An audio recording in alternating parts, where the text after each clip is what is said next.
السلام عليكم ورحمة الله وبركاته.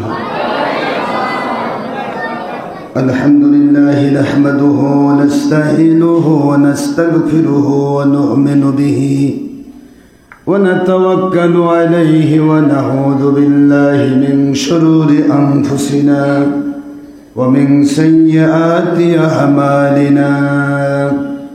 من يهد الله فهو المهتدي ومن يضلل فلن تجد له وليا مرشدا.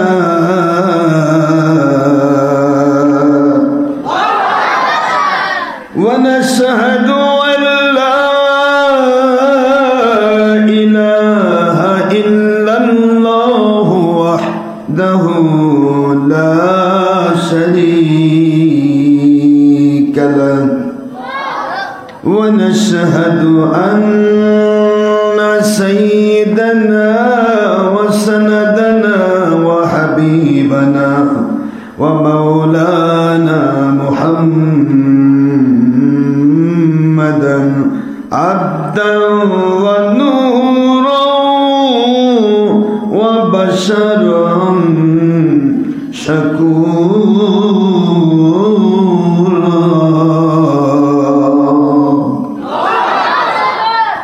وهو رسول الأنبياء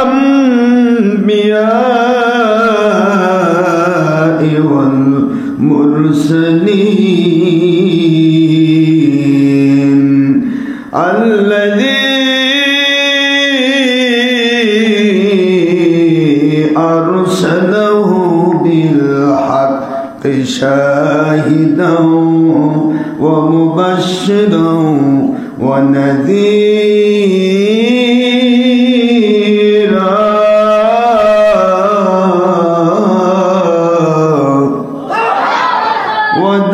وداعيا إلى الله بإذنه وسراجا وشمسا ونورا وقمرا منيرا.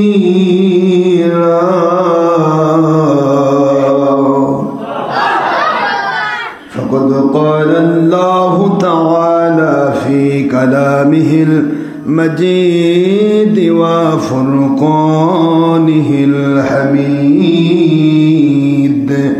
وبرهانه التوحيد والرسالة والولاية والخلافة والآخرة. أعوذ بالله من الشيطان الرجيم. بسم الله الرحمن الرحيم.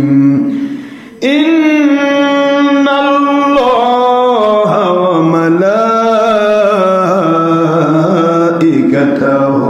يصلون على النبي يا أيها الذين آمنوا صلوا عليه وسلموا تسليما. اللهم سيدنا مولانا محمد وعلى آل سيدنا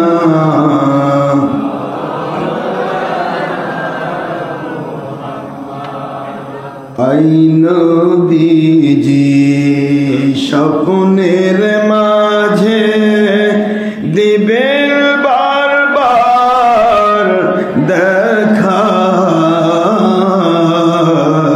I হাবিবি রুহানিয়তের হালে দিবেন বারবার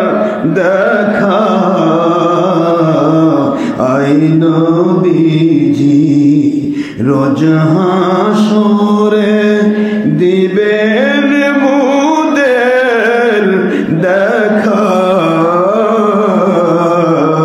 থাকিবে না কো বন্ধু স্বজন, থাকিবে না কো মা বাবা সন্তান, থাকবে না কো দুনিয়ার কোনো দল সম্পদ।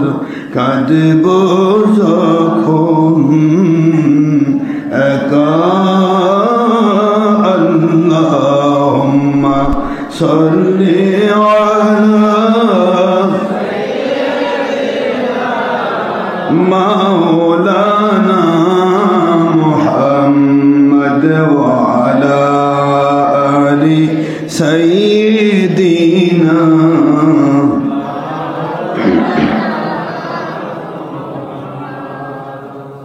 আমরা সবাই বড় বড় গুনাহগার গো নবীজি,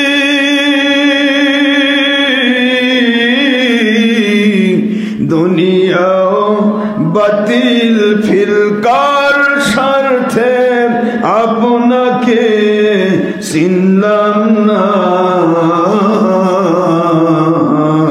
সেই অপরাধে রোজা সুরে, সেই অপরাধে বিপদের দিনে সুপারিশ করতে ভুলবেন না। আল্লাহুম্মা সাল্লি আলা সাইয়্যিদিনা মাওলানা মুহাম্মদ ওয়া আলা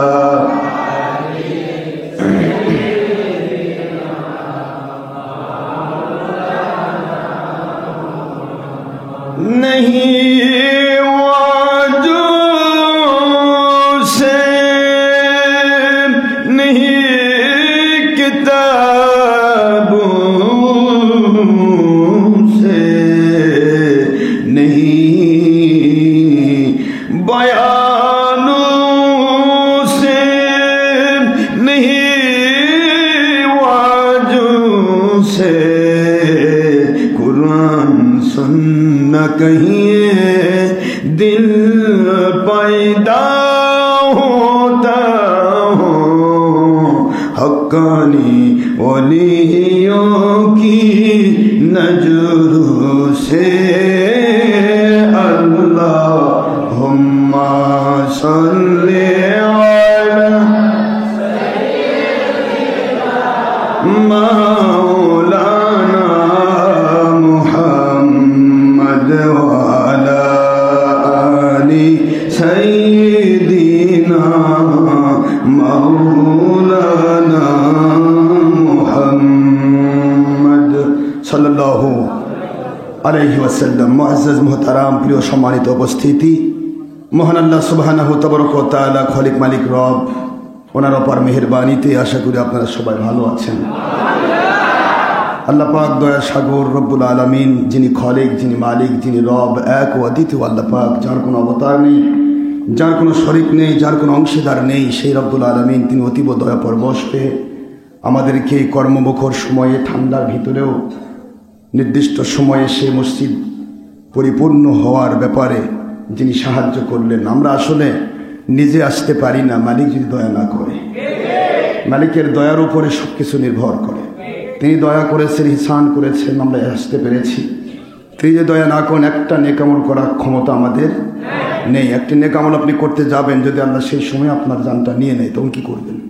অসুস্থ হয়ে গেলে একটা মানুষ নামাজ পড়ে না, এখন নামাজ পড়ছে না, সুস্থতা আছে, নামাজ পড়ছে না, এমন একটা টাইম আসবে যে সময় সে এমন অসুস্থ হবে, নামাজ পড়ার ইচ্ছা থাকলেও সে পড়ার সুযোগ বা তার সক্ষমতা থাকবে না। ঠিক না? ঠিক বলুন। যেমন নামাজ দাঁড়িয়ে পড়া ফরজ, নামাজের কিয়াম করা কি ফরজ। এখন একটা মানুষের দুইটা পা নষ্ট হয়ে গেল, ওর কোনোদিন দাঁড়াতে পারবে? পারবে? পারবে না। এই যে দাঁড়াতে পারলো না, সে অপারগ হয়ে গেল। যে সময় সে দাঁড়াতে পারতো সে সময় আল্লাহকে সে ডাকে নাই।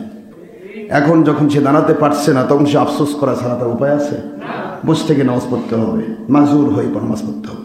ঠিক একইভাবে কোরআন শরীফ পড়ার ক্ষেত্রে একটা মানুষ ইচ্ছে করে কোরআন শরীফ খোলে না, হাদিস শরীফ পড়ে না, তার চোখ থাকতে সে কোরআন কিভাবে দেখলো না।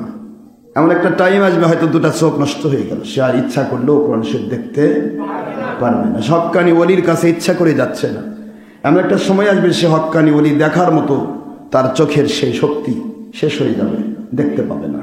মন চাইবে, একটা অন্ধ মানুষ কি কখনো ওলি আপনার চেহারা দেখতে পাবে? তাহলে এই চোখকে ব্যবহার করতে হবে সময় থাকতে, পাকে ব্যবহার করতে হবে সময় থাকতে, এই চোখ দিয়ে কোরআন শরীফ পড়তে হবে সময় থাকতে, দরুদ শরীফ পড়তে হবে সময় থাকতে। বাবারা, প্রতিটা মুহূর্ত আমাদেরকে চিন্তা করতে হবে আমরা কি করে আমরা আল্লাহমুখী থাকবো। আল্লাহ এবং আল্লাহর হাবিবমুখী যখন বান্দা থাকে, তখন দুনিয়ার সব কিছু আল্লাহ পাক তার জন্য পানি পান করার মতো সহজ করে দেন। কোনো কিছুই তার জন্য সমস্যা থাকবে না। একটা মানুষ অসুস্থ, সে যদি আল্লাহকে ডাকার ইচ্ছা করে, আল্লাহ পাক তাকে সুস্থ করে দেন। সুবহানাল্লাহ। একটা মানুষ একেবারেই কর্মহীন, কাজ করতে পারে না, কর্মক্ষমতা নেই, সে যদি ইচ্ছে করে আমার মালিকের দিকে মোতাওয়াজ্জহ হয়ে যায়, আমার মালিক তাকে ওই বসে থেকে এমন কাজ দেবে যে কাজে সে গোটা পরিবার পরিচালনা করবে। অথচ সুস্থ সবল একটা মানুষ অতদূর পর্যন্ত পারছে না। এই জন্য প্রতিটা মুহূর্ত আমাদেরকে আল্লাহমুখী থাকতে হবে। রিদওয়ানুম মিনাল্লাহি আকবার, কথাটা প্রতিটা মুহূর্ত মনে রাখতে হবে যে আল্লাহর সন্তুষ্টির জন্য যখন আমরা কাজ করব, তখন আমাদের প্রত্যেকটা কাজে সাহায্য করা আল্লাহর দায়িত্ব হয়ে যাবে। বাবা, সাহায্য করা কার দায়িত্ব হবে? আল্লাহর দায়িত্ব। আপনি সন্তুষ্টি আল্লাহর হাসিল করবেন। আমরা আল্লাহর সন্তুষ্টি হাসিল করতে চাই। দুনিয়াতে অহংকার, হিংসা, লোভ, মিথ্যা, কারো বিরুদ্ধে ঘৃণা, কাউকে ঘৃণা করা, ঘৃণাটা কিন্তু আল্লাহ প্রদত্ত বিষয় নয়। ঘৃণা করা শয়তানের কাজ। আমরা কেউ কাউকে ঘৃণা করতে পারবো? বিদ্বেষ করা, কারো ভালো দেখতে না পারা, একজন ব্যক্তি ভালো করছে তার দিকে তাকালেই মনে এত ভালো করছে কেন, পরশ্রী কাতরতা। আসলে তাকে ভালো করে দিচ্ছে কে? এখন আপনি ইচ্ছা করলে কি সেটা বন্ধ করতে পারবেন? তাহলে কেন তার দিকে আপনি পরশ্রী কাতর হবেন? পরশ্রী কাতর, কারো স্ত্রী দেখিয়ে কাতর হওয়া, এই জিনিসগুলি আমাদের ভিতরে অনেক বড়ভাবে ঢুকে পড়েছে। কেউ ভালো পারছে, কেউ একটা ভালো আলোচনা করতে পারছে, কেউ একটা ভালো ওয়াজ করতে পারছে, বা কেউ একটা ভালো কাসিদা পড়তে পারছে, বা দরুদ শরীফ পড়তে পারছে, মিলাদ কিয়াম করতে পারছে। আরেকজনের ঈর্ষা হয়। এই ঈর্ষা করা এটা ইসলামী শরীয়ত সম্মত নয়, হারাম। বরং তার মতো হতে চেষ্টা করা এবং আল্লাহর কাছে দোয়া করা, আল্লাহ পাক আপনি তার মতো করে দেন যে আপনার সন্তুষ্টি হাসিল করেছে, যাত্রার নয়। পৃথিবীতে অনেক সুরওয়ালা মানুষ ছিল, এখনো আছে, বাতিল ফেরকার ধ্বজাধারী। লাভ নেই। সুর যদি ব্যবহার হয় মালিকের পক্ষে, সুর যদি ব্যবহার হয় আমার নবীজির পক্ষে, আতিউল্লাহ আতিউর রসুল উলিল আমর, তাওহীদ, রিসালাত, বেলায়াত, আল্লাহ আল্লাহ রসুল এবং মুর্শিদ, বেলায়েতের ওলি, এই পক্ষে যদি সুর ব্যবহার হয়, এই সুরটা তার জান্নাতের ওসিলা হয়ে যাবে। সুবহানাল্লাহ। এটা কিসের ওসিলা হবে বাবা বলেন তো? জান্নাতের ওসিলা হবে। আপনার ব্রেন, বুদ্ধি, বিবেক, বিবেচনা আল্লাহ এবং রসুলের পক্ষে হতে হবে। তখন তিনটি কন্ডিশনের ভিতরে হতে হবে: তাওহীদ, রিসালাত, বেলায়াত, আল্লাহ, রসুল, ওলি। এই তিন কন্ডিশনের বাইরে পৃথিবীতে কিছু বা কাউকে মানার সুযোগ নেই। কয়টা কন্ডিশন? তা বলছো কয়টা? কার হুকুম এটা? আল্লাহর হুকুম। আল্লাহর হুকুম হলো তিনটি: ইয়া আইয়ুহাল্লাযীনা আমানু আতিউল্লাহ, হে মুমিনেরা তোমরা আল্লাহ পাককে মেনে নাও, ওয়া আতিউর রাসূল, এবং আমার রাসূল সাল্লাল্লাহু আলাইহি ওয়াসাল্লামকে মেনে নাও, ওয়া উলিল আমরি মিনকুম, আমি আর আমার রসুলকে যারা ভালোবেসে মানার মতো মানে, আমি আমার রসুলের ক্ষেত্রে কোনো দুই নম্বরীর কাছে যে আপোষ করবে না, আমি এবং রসুলের ক্ষেত্রে কোনো ক্ষেত্রেই যে কখনো কোনো ছাড় দেয় না। সত্যের উপর চলতে গিয়ে, সত্য কথা বলতে গিয়ে জান বের হয়ে যেতে পারে, জান দিতে প্রস্তুত, কিন্তু আমি আমার রসুলের বিরুদ্ধে কাউকে কথা বলতে দেবে না। আমি আমার রসুলের পক্ষে, আমি আল্লাহ পাক এবং আমার রসুলের বিপক্ষে কোনো কথা বলবে না। এমন হক্কানি উলিল আমরকে মেনে নাও। আর মানতে গেলেই ভালোবাসতে হয়, ভালোবাসা দিয়ে মেনে নাও, আমি আল্লাহ ভালোবাসা হয়ে যাবে। সুবহানাল্লাহ বলেন। ভালোবাসা দিয়ে মেনে নাও, আমি আল্লাহর আনুগত্য করা হয়ে যাবে, কারণ আমি আদেশ করেছি। আমার আদেশ মানা মানে আমাকে মানা। সুবহানাল্লাহ বলেন। আপনার আব্বাজান আপনাকে বাড়ি থেকে বের হয়ে যেতে বলল, বাবা অমুক, জি আব্বা, আপনি এই কাজটা করবেন। যে আব্বাজান আপনি যা বলবেন, আপনার হুকুম মানায় আমার কাজ, আপনার হুকুম মানে আমার কাজ, আপনি যা বলবেন আমি তাই করব। এই কথা আপনি বললেন বাবাকে। বাবা বলে ঠিক আছে, আমার হুকুম একটাই থাকলো, যতক্ষণ পর্যন্ত আমি বাড়িতে না আসবো ততক্ষণ পর্যন্ত তোমার আম্মা যা বলবে তাই করবে। কি বলেন? মা যা বলবে তা করবেন, এটা আব্বার হুকুম থাকলো। এখন ছেলে যদি মা যা বলছে তা যদি মেনে নেয়, নিল মাকে মেনে, কিন্তু হয়ে গেল বাবাকে মানা। আমার কথা বোঝেন নাই? মা বাজারে যেতে বললো, বাজারে গেল, বাজারে যেতে বললো মা, কিন্তু হুকুম মানা হলো মা এবং বাবার। একটা জায়গা যেতে নিষেধ করলো মা, এই নিষেধটা ছাড়লো, নিষেধ ছাড়া হলো মা এবং বাবার। এই জিনিসগুলো বুঝতে হবে। আল্লাহ রাব্বুল আলামিন বলেন, আমি আল্লাহ, আমাকে মানার হুকুম আমি দিয়ে তোমাদেরকে এই আইনটা করে দিলাম, আমার রসুলকে ভালোবেসে মেনে নাও, তাহলেই আমি আল্লাহকে ভালোবেসে মানা হয়ে যাবে। রসুলকে মানলে আল্লাহ মানা হয়, রসুলও মানা হয়। ওয়া উলিল আমরি মিনকুম, আমার হক্কানি উলিল আমর যারা, ওই উলিল আমরদেরকে তোমরা মেনে নাও, ভালোবাসা দাও, আমার রসুল এবং আমি আল্লাহকে মানা হয়ে যাবে। কারণ উলিল আমর ইচ্ছা মতো চলবে না, ইচ্ছে মতো চললে উলিল আমর হতে, আল্লাহ এবং রসুলের গোলামির ভিতরে থাকতে হবে উলিল আমর। উলিল আমর থাকবে আল্লাহ এবং রসুলের গোলামির ভিতরে। ওই উলিল আমরকে মানলে আল্লাহ এবং রসুলের গোলামি হয়ে যাবে। আল্লাহ এবং রসুলকে মানা কিভাবে মানবেন? হুজুরকে তো দেখা যায় না, আছে এখন আপনার কাছে? আল্লাহকে দেখা যায়, তা কিভাবে মানবেন? আল্লাহ পাক বলতেছেন, আমার রসুলকে মানলে আমাকে মানা হয়ে যায়, আমার উলিল আমরকে মানলে আমাকে মানা হয়ে যায়। সুবহানাল্লাহ। কিন্তু হুকুমটা কার?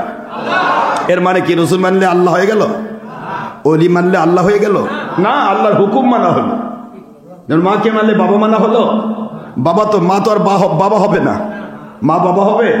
কিন্তু বাবা বলে গেছে তোমার মা যা বলবে তাই করবে, এই মা যা বলবে তাই করবে, এই কথাটা মানাই বাবাকে মানার স্বামী। জোরে বলুন। এই জিনিসগুলো বুঝতে হবে বাবারা। আমরা প্রতিটা মুহূর্ত চেষ্টা করব আল্লাহকে মানার জন্য, আল্লাহর হুকুম মোতাবেক চলার জন্য। কিছু কিছু ওয়াজের মধ্যে শুনি আমরা, কিছু লোক বলে আমরা তো আর কোনো খাজা বাবার গোলাম না, আমরা আল্লাহর গোলাম বলে, এরকম ওয়াজ করে বড় বড় ভালো ভালো বক্তা, যাক মানুষ এত চিনে, মানুষ মনে করে তার জন্য প্রয়োজন বোধে জানটাও দিয়ে দিচ্ছে, কিন্তু ওয়াজের ভিতরে এত গরমিল। আমরা তো আর কোনো খাজা বাবার গোলাম না। খাজা বাবার গোলাম না হলে তুমি যে আল্লাহর গোলাম হতেই পারবে না। এখন বেটা যদি কয় মা বাজারে যেতে বলতেছেন, আমি বাবার হুকুম মানবো, আপনার হুকুম মানবো না, কি হলো এটা?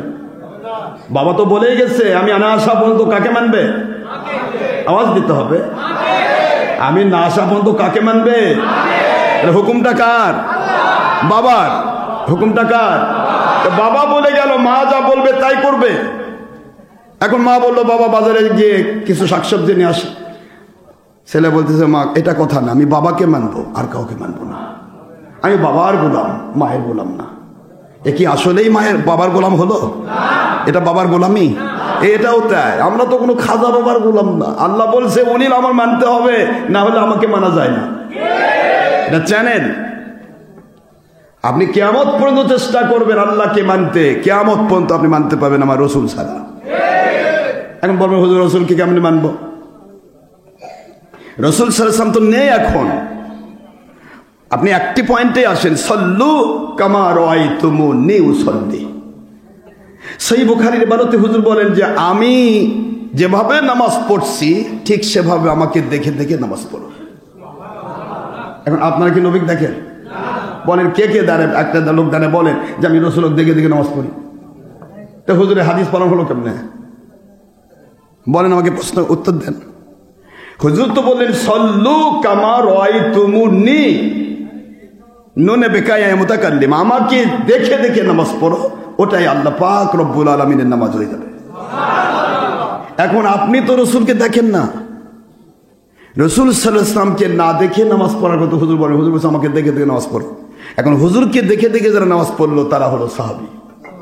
একটু জোরে বলতে হবে কে? কে কে বলেন? তো আল্লাহর হাবিব জানতেন না যে কিয়ামত পর্যন্ত সাহাবী থাকবে না? সাহাবী তো ইন্তেকাল করবেন না, হুজুর বোধহয় এই জ্ঞানটা ছিল না। নাউজুবিল্লাহ। তো হুজুর এই কথা কেন বললেন? আকায়েদ ক্লিয়ার করেন। আজ যারা বলতেছে আল্লাহ মানি রসুল মানি না, আল্লাহ মানি, আমরা তো কারো গোলাম না, আল্লাহর গোলাম। বাপরে, আল্লাহর গোলাম হয়েছে এতই সোজা? এত সহজ তো কামই হতো। আল্লাহর গোলাম মানে আল্লাহর হুকুম না মানে আল্লাহর গোলাম না? আল্লাহর হুকুম মানার মধ্যে আল্লাহর গোলামি। আল্লাহ যে বলেন ইয়া আইয়ুহাল্লাযীনা আমানু, হে মুমিনেরা, মুমিন দাবি করলে আতিউল্লাহ, আমি আল্লাহর গোলামি করতে হলে, ওয়া আতিউর রাসূল, আমার রাসূলের গোলামি করো, আমার গোলামি হবে। তা রাসূলের গোলামি মানে কি? হুজুর যা আদেশ করেছেন তা মানা, হুজুর যা নিষেধ করেছেন তা ছাড়া, এই তো নাকি? তো হুজুর আদেশ করেছেন, আপনি বলছেন না নবীর আদেশ মানবো কেন, ওই আল্লাহর আদেশ মানবো। হলো এটা? হুজুর বলতেছেন এই কাজটা করো না, নিষেধ, আপনি করছেন না নবীরটা কেন, কোরআনে আছে নাকি দেখান আমার, আল্লাহ কি বলছে? তার মানে আহলে কোরআন না, কোরআনে আছে কি না? কোরআনে তো আছেই, ওয়া মাইয়ুতির রাসূল ফাকাদ আতা আল্লাহ, যে আমার রাসূলকে মেনে নিল সে আমাকে মেনে নিল। রাসূলকে মানলে কাকে মানা হয়? এটা তো আল্লাহ কোরআন সূরা নিসার ৮০ নম্বর আয়াত শরীফে বলেই দিয়েছেন, আইন তো করেই দিয়েছেন। তাহলে আপনি আইন মানবেন না, আপনি বলবেন আমি আল্লাহ মানি, এতই সোজা? আল্লাহর হুকুম না মানে আল্লাহ মানবেন মানে কি? আল্লাহ ধরে নিয়ে আসবেন নাকি কাছে, টানে ধরে করবেন আল্লাহ দেয় আসেন আপনি আপনাকে মানে নিব? এটা হলো? এই জন্য আল্লাহ আইন করলেন, হে মুমিনেরা, আমি আল্লাহকে মানার জন্য দুনিয়ার সবাই একযোগে যদি মানতে চায় পারবে না। আমার আল্লাহকে মানতে হলে আমার রাসূল মানতে হয়। সরাসরি যদি আল্লাহ মানা যেত তাহলে কখনোই রাসূল পাঠানোর প্রয়োজন হতো না। রাসূল পাঠানোর কারণটা কি? কি জন্য আল্লাহ রাসূল পাঠাইছেন? আপনি সরাসরি সব পাবেন, তো সরাসরি আসবেন, সরাসরি সব পাইতে গেলে বাপ মায়েরও দরকার হতো না, এমনি আল্লাহ আকাশ থেকে ফেলে দিত, যা বেটা কাজ কর। এখন আমার তো বাপও নাই মাও নাই, আমি সরাসরি আল্লাহ, এটা নয়। আমার মালিক সিস্টেম করেছেন, তিনি সিস্টেম ছাড়াও পারেন, তিনি সিস্টেম করেছেন। বাবা এইগুলি ভুল বুঝবেন না, প্রতিটা মুহূর্ত খেয়াল রাখতে হবে। খাজা বাবার গোলাম হওয়া লাগে না, খাজা বাবা নয়, ওলিয়া উলিয়া নয়, যে কোনো ওলিল আমর যে হবে, সে ওলিল আমরকে মেনে নেওয়াই হলো আল্লাহ এবং রসুলকে মেনে নেওয়া, এটাই গোলামি। হঠাৎ গোলাম হওয়া যায় না, হঠাৎ করে আপনি বলবেন আল্লাহর গোলাম হয়ে গেছি, এত সোজা না। গোলাম হতে গেলে তার হুকুম মানতে হয়। আপনি আল্লাহর হুকুম কি কি মেনেছেন আমার কোনো দেখান, এই হুকুম আমি মেনেছি। আল্লাহ রাব্বুল আলামিন বললেন সুবহানাল্লাযী আসরা বিআবদিহি লাইলাম মিনাল মাসজিদিল হারামি ইলাল মাসজিদিল আকসা।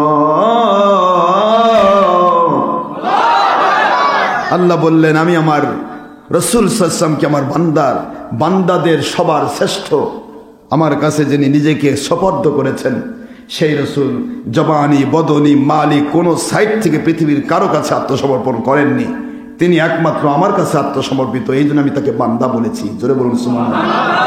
আমার খালিস বান্দা আখির রাসূল সাল্লাল্লাহু আলাইহি ওয়াসাল্লামকে আমি সামান্য একটা রাতের সামান্য সময়ের মধ্যে আমি মসজিদে হারাম থেকে মসজিদে আকসা পর্যন্ত ভ্রমণ করিয়েছি। এরপরে আল্লাহ বলছেন তারপরে সুম্মা দানা ফাদাল্লা ফাকানা কাবা কাউসাইনা আও আদনা। এটা অন্য আয়াতে চলে গেল, 15 নম্বর পারা সূরাতুল বনি ইসরাঈলের 1 নম্বর আয়াত ছিল এটা। আর এইখান থেকে যখন ঊর্ধ্বগমন শুরু হবে, এটা হলো বাইতুল আকসা পর্যন্ত, বাইতুল হারাম থেকে বাইতুল মুকাদ্দাস পর্যন্ত এই ভ্রমণটা এসেছে সূরাতুল বনি ইসরাঈলের 1 নম্বর আয়াত শরীফে। আর ঊর্ধ্বগমনের খবর এসেছে সূরাতুন নজমের, আপনারা শুরু থেকেই পেয়ে যাবেন, অন নাজমি ইজা হাওয়া মা সাহিবুকুম। আল্লাহ পাক বলতেছেন হে দুনিয়াবাসী, তোমাদের কাছে যে বন্ধু পাঠালাম এই বন্ধুটা কখনোই তিনি পথভ্রষ্ট নয়। তোমরা যে বলতেছো পথভ্রষ্ট, আমার নবী পথভ্রষ্ট হন না, নবীকে আমি পাঠাইছি। মা সাহিবুকুম মা দল্লা বিসাহিবুকুম ওমা গোয়া, মা দল্লা বিসাহিবুকুম, তোমাদের বন্ধু পথভ্রষ্ট নয়। তোমরা নিজেরাই তো তাকে আলামিন বলতে। আলামিন বিশ্বস্ত লোক আর পথভ্রষ্ট হয় কি করে? তোমরা নিজেরা কি পাইছো? যখন হুজুর মেরাজের ঘটনা বলতেছে তখন কাফিরগুলো বলতেছে, আবু জাহেল বাহিনী বলতেছে মুহাম্মদ সাল্লাল্লাহু আলাইহি ওয়াসাল্লাম এত পথভ্রষ্ট হবে তা তো জানতাম না। নাউজুবিল্লাহ, নবী বলে পথভ্রষ্ট। দেখেন, চিন্তা করেন, একই ধারায় কিন্তু এখন যারা হক কথা বলবে তাদেরকে পথভ্রষ্ট বলতেছে, তারাই ভণ্ড। আর যারা হকের বাইরে চলছে ওরাই হক্কানি, মানে আবু জাহেল বাহিনী। আবু জাহেলের কাজ কি ছিল? মুহাম্মদ সাল্লাল্লাহু আলাইহি ওয়াসাল্লামকে সবসময় ভুল ধরা, নবীর ভুল ধরে। কি পাওয়ার আবু জাহেল! আবু জাহেল এত বড় পথভ্রষ্ট হয়ে যাবে, নাউজুবিল্লাহ। আরে মক্কা থেকে এই বাইতুল হারাম থেকে বাইতুল আকসা মুকাদ্দাস পর্যন্ত যেতে কয়েক মাস সময় লাগে, এত দূরত্ব। মানে তখন তার প্লেন ছিল না, তখন উঠে চলে যেতে হতো। তো উঠ তো জানেনি কি জোরে যায় না ধীরে যায়, কয়েক মাস লাগে। আর বলতেছে যে একটা রাতের সামান্য সময় বাইতুল মুকাদ্দাসে গিয়েছে। তারপরে লিনুরিয়াহু মিন আয়াতিনা, আল্লাহ পাকের নিদর্শন সমূহ দেখেছে, এত কিছু করছে। তারপরে আবার ফাসাল্লাইতু বিহিম রাকাতাইন, আমার পিছনের লাখ লাখ মুসল্লিকে নিয়ে আমি 2 রাকাত নামাজও পড়েছি। নামাজ পড়তে সময় লাগে না? এত কিছু করেছে, এসে বলতেছে এগুলার কথা। এত পথভ্রষ্ট মানুষ হয়? নাউজুবিল্লাহ, নইল পথভ্রষ্ট হয়ে গেছে। আস্তাগফিরুল্লাহ। পথভ্রষ্ট শব্দের তো আপনারা বুঝতে পারতেছেন আমার কথা? ভণ্ড বলতেছে, ভণ্ড। আমরা বাংলাদেশে যে মুন্সিরা কয় ভণ্ড, এই ভণ্ড শব্দটাই পথভ্রষ্টতা, ভণ্ড। আস্তাগফিরুল্লাহ। আল্লাহ বলেন মা দাল্লা বিসাহিবিকুম ওয়া মা গাওয়া। না না না, আমার তোমাদের বন্ধু, তোমাদের সাথী, একসাথে যিনি থাকলেন ছোট কাল থেকে সবচাইতে শার্পেনের অধিকারী আমার রাসূল, দুনিয়ার কোন স্কুল কলেজ মাদ্রাসায় পড়ল না, তারপরেও তোমাদের সবার চাইতে বেশি বুদ্ধি। কোনদিন অন্যায় কাজ করলো না, কোনদিন কোন নারীর দিকে কোন নজরে তাকালো না, কোনদিন মদের আড্ডায় গেল না। চারদিকে মদের সরাসরি, চারদিকে জুয়ার সরাসরি, কিন্তু আমার রাসূল কখনো জুয়া মদের আড্ডায় যান নাই। সুবহানাল্লাহ বলেন। সবাই উলঙ্গ হয়ে কাবা তওয়াফ করে, সেই সময় নবীজি পোশাক পরে কাবা তওয়াফ করেন। সবাই উলঙ্গ। বলা হতো উলঙ্গ কেন? বলে আমাদের টাকার মধ্যে সুদের টাকা আছে, নাপাক টাকার পোশাক পরে আল্লাহর পবিত্র ঘর কাবা কখনো তওয়াফ করা যায় না। কি বুদ্ধি! এটাকে বলা হয় পেশাব, ওই যে পায়খানা করে শৌচ কাজ করে না, কিন্তু বাতাস পেরে গোসল করে। এই হলো এদের ব্যাপার। আরে তুমি সুদটা বাদ দিলে তো হয়, সুদের টাকার পোশাক পরে আল্লাহর ঘর কাবা কি করিয়া কয়? এই জন্য শরীরে কোনো ইয়া নাকি, সুদের টাকা যে খাইছো ওটা শরীর নাপাক হয় নাই? কি বুদ্ধি এক একজনের! সবাই উলঙ্গ। সবাই বলতেছে মুহাম্মদ সাল্লাল্লাহু আলাইহি ওয়াসাল্লামের কাপড় কেন? ছোট তো হলো তখন, মাত্র 15 বছর, 14-15 বছর বয়স। তা হুজুর সাল্লাল্লাহু আলাইহি ওয়াসাল্লাম কাপড় পরা। সবাই বলে ওনার কাপড় কেন? একজনের কাপড় না, ওনার কাপড় কেন? আবু তালেব বলে বাবা এই কাপড়টা খোলো। আমার নবী কয় কাপড় খোলার সিস্টেম আমার নেই। উলঙ্গ পরিবেশে নবীজি কাপড় পরা। চাচার দিকে তাকিয়ে বলে চাচা দেন, আমি যখন পৃথিবীতে গেছি তখনও পোশাক পরা। দুনিয়ার সবার মতো আমি নয়, আপনারা উলঙ্গ হতে পারেন, আমি হব না। আমাকে উলঙ্গ করা সম্ভব হবে না, উলঙ্গ করা যাবে না। নবীকে কখনো কাপড় মানে পোশাক লেস করা যাবে না। হুজুরকে পোশাক পরে রাখতে হবে। সুবহানাল্লাহ। হুজুর পোশাক পরিহিত হতে, হুজুর বৈস্তুম মালবুসা ওয়া মাকতুনা, আমি পৃথিবীতে এসেছি সব সন্তান অঙ্গ হয়ে আছে, আর আমার মালিক আমাকে পোশাক পরে পাঠিয়েছেন, পোশাক পরিহিত অবস্থা আমাকে পাঠানো হয়েছে। সুতরাং চাচা আমি কাবাঘর তওয়াফ করতে উলঙ্গ হতে পারবো না। তো চাচা চিন্তা করে যে সবাই উলঙ্গ, কেমন করি? তো কেউ চিন্তা করে দেখি তো একটা উলঙ্গ করে দিতে চেষ্টা করি। তো কাপড় কেবল হুজুর সাল্লাল্লাহু আলাইহি ওয়াসাল্লামের পাজামার মধ্যে হাত দিছে, সাথে সাথে নবীজি সেন্সলেস হয়ে গেছে। যখন সেন্সলেস হয়ে যায় তখন আর শরীয়ত থাকে? সেন্সলেস হয়ে গেছে হুজুর, আর কাপড় চাচা করে বেহুশ হয়ে গেল, আর দরকার নেই, পোশাক খোলা যাবে না। এইভাবে করে আমার নবীকে আল্লাহ পাক প্রতিটা মুহূর্ত, প্রত্যেকটা গুনাহ সম্বলিত অপরাধ জগৎ থেকে সেভ করেছেন। সেভ হুজুরকে দিয়ে যে সেভ করা হয়েছে, এই একই সেভ আপনি যদি গুনাহ থেকে মুক্তি থাকতে চান এবং আপনি যদি আল্লাহর সন্তুষ্টির উপর মজবুত থাকতে চান, সারা জগৎ এক জায়গা হয়েও আপনাকে কখনো গুনার মধ্যে ঢোকাতে পারবে না। মালিক সাহায্য করবে। কে সাহায্য করবেন? তিনি সাহায্য করবেন। এজন্য যারা আল্লাহকে মানতে চায় তাদের জন্য ইসলাম মানা পানি পান করার মতো সোজা, কারণ তাকে মানার সহজটা করে দেন কে? যাই হোক, কাফিরেরা তারা তো আর বোঝে না, ওই পথভ্রষ্ট হয়েছে, মতিভ্রম হয়েছে, এইটা সেইটা, এই যে কথাগুলি কাফেররা বললো। আমি তো এই মেরাজের মাসে মেরাজের আলোচনা আপনাদের শুনাই নেই, শুধু এতটুকুই শোনাইছি যে মেরাজকে যারা অস্বীকার করবে আর মিরাজকে যারা স্বীকার করবে, এই দুইটি গ্রুপের মধ্যে একটা গ্রুপের নাম আবু বকর বাহিনী, আরেকটা গ্রুপের নাম আবু জেহেল বাহিনী। এখন আপনারা বলেন তো, আবু জেহেল বাহিনী কি মেরাজ স্বীকার করবে? বোঝেন, এখন যেগুলো ফেসবুক ইউটিউবে যেগুলো মুন্সি মেরাজের বিরুদ্ধে কথা বলতেছে, শুধু তখনকার আবু জেহেল আর এখনকার আবু জেহেলের মধ্যে পার্থক্য, ওরা নামাজ পড়তো না, এরা নামাজ পড়ে। ওদের হাব্বা জুব্বা ছিল না, এদের হাব্বা জুব্বা পড়া। ওরা আলেম দাবি করতো না, কিন্তু এরা আলেম দাবিদার। আবু জেহেল বাহিনী নবীর মেরাজকে নিয়ে কটূক্তি করেছে, বারবার হুজুরকে আবু জেহেল ধাক্কা দিয়েছে। কি করে সম্ভব? একদিকে তুমি বলছো 27 বছর সময় গেছে, আরেকদিকে বলছো যেখান থেকে তুমি গিয়েছো মেরাজে বোরাকে চড়ে, সেই জায়গার ওযু করানো হয়েছে তোমাকে, ওযু করে উঠে গিয়েছো, এসে দেখতেছো ওযুর পানি গড়ে যাচ্ছে। এটা কি করে সম্ভব? এই কি করে সম্ভব কথাটা হলো ইবলিসের কথা। আবু জেহেল কি করে সম্ভব, এই কি করে সম্ভব কথাটাকে কন্ট্রোল করার জন্য আল্লাহ পাক ব্যবহার করেন সুবহান। প্রথম কি? সুবহানাল্লাযী আসরা বিআবদিহি লাইলাম মিনাল মাসজিদিল হারামি ইলাল মাসজিদিল আকসা। সুবহান। আল্লাহ বলে তোমাদের ব্রেন ধরবে না দেখে তো সুবহান। সুবহান শব্দের অর্থ অপারগতা থেকে, অক্ষমতা থেকে, সকল প্রকার অক্ষমতা অপারগতা থেকে যিনি মুক্ত পবিত্র, সেই পবিত্র আল্লাহ আমার রসুলকে মেরাজ করিয়েছেন। এখানে কেমনে হয়, কিভাবে হয়, কিভাবে সম্ভব, আমরা কেউ আল্লাহকে দেখতে পাবো না, কেমনে নবী দেখে, এত গল্প সব ইবলিসের গল্প। ইবলিস এটা বুঝতে পারে না, কিন্তু আল্লাহ ওয়ালা যারা তারা বুঝতে পারে। তার প্রমাণ হযরতে আবু বকর সিদ্দিক রাদিয়াল্লাহু তাআলা আনহু। মন দেন, একটু বলি, আবু বকর সিদ্দিক রাদিয়াল্লাহু তাআলা আর আবু জাহেলের মধ্যে পার্থক্য কোথায়?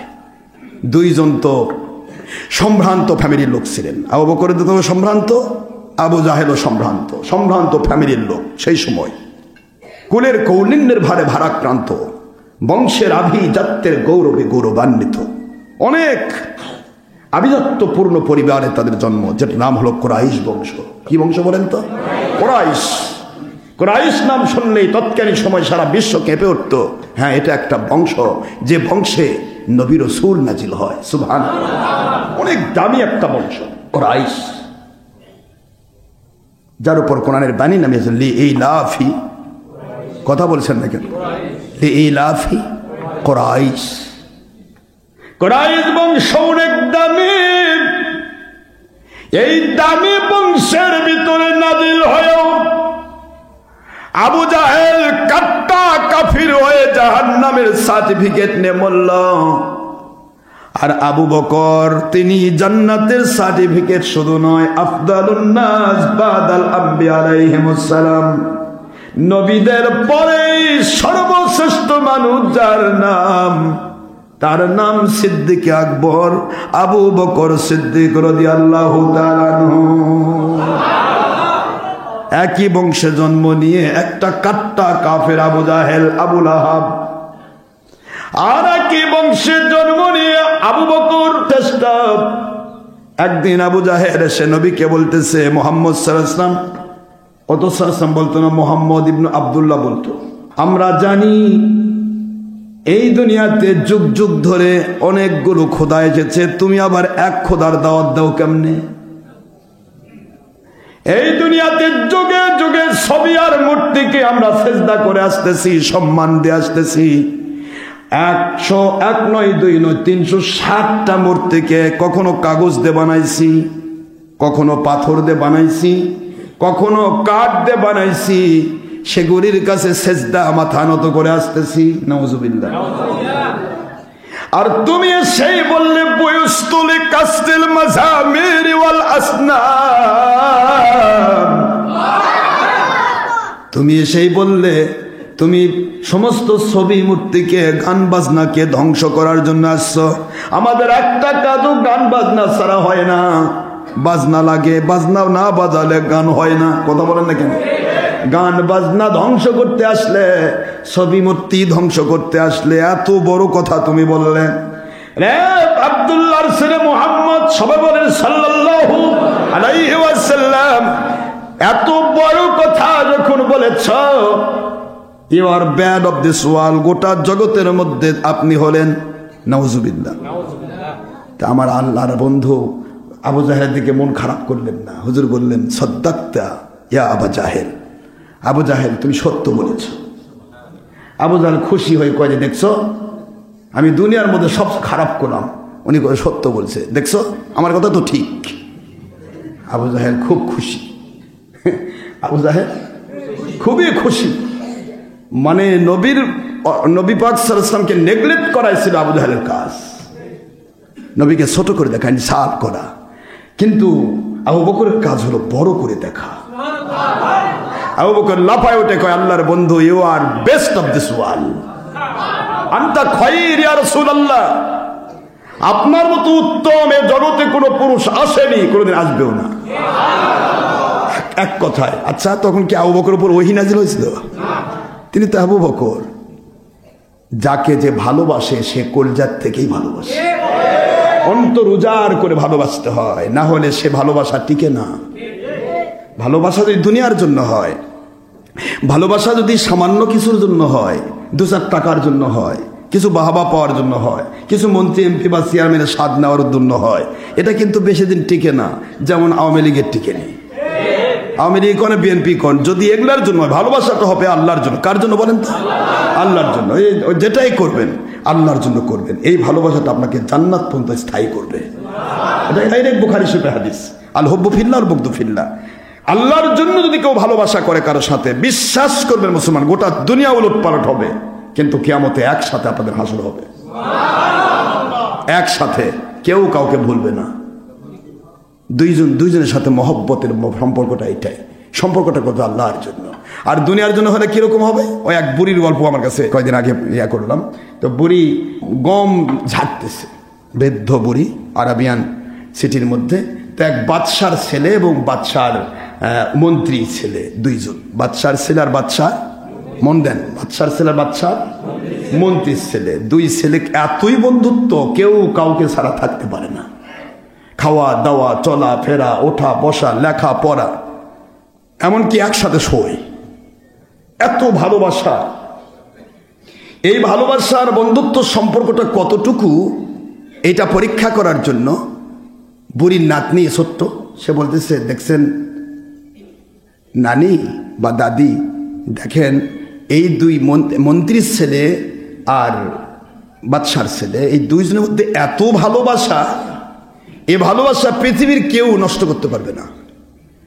তো বুড়ি বলতেছে এদের ভালোবাসা যদি আল্লাহর জন্য হয় তাহলে কারো পক্ষে সম্ভব না নষ্ট করা, কিন্তু এদের ভালোবাসা যদি দুনিয়ার জন্য হয় তাহলে মুহূর্তের মধ্যে নষ্ট হবে। তো নাতনি বলে এটা কেমন কথা, কিভাবে সেটা প্রমাণ হবে? ভালোবাসাটা আল্লাহর জন্য না দুনিয়ার জন্য? এবার বলছে দেখো আমি এখনই প্রমাণ করব। বুড়ি ডাক দিচ্ছে, ও বাদশাহ জাদা রাজপুত্র, ও উজিরের ছেলে, মন্ত্রীর ছেলে, দুইজনকে আমি বলছি আপনাদের মধ্য থেকে উজিরের ছেলে আমার কাছে একটু আসেন, একটু কথা আছে।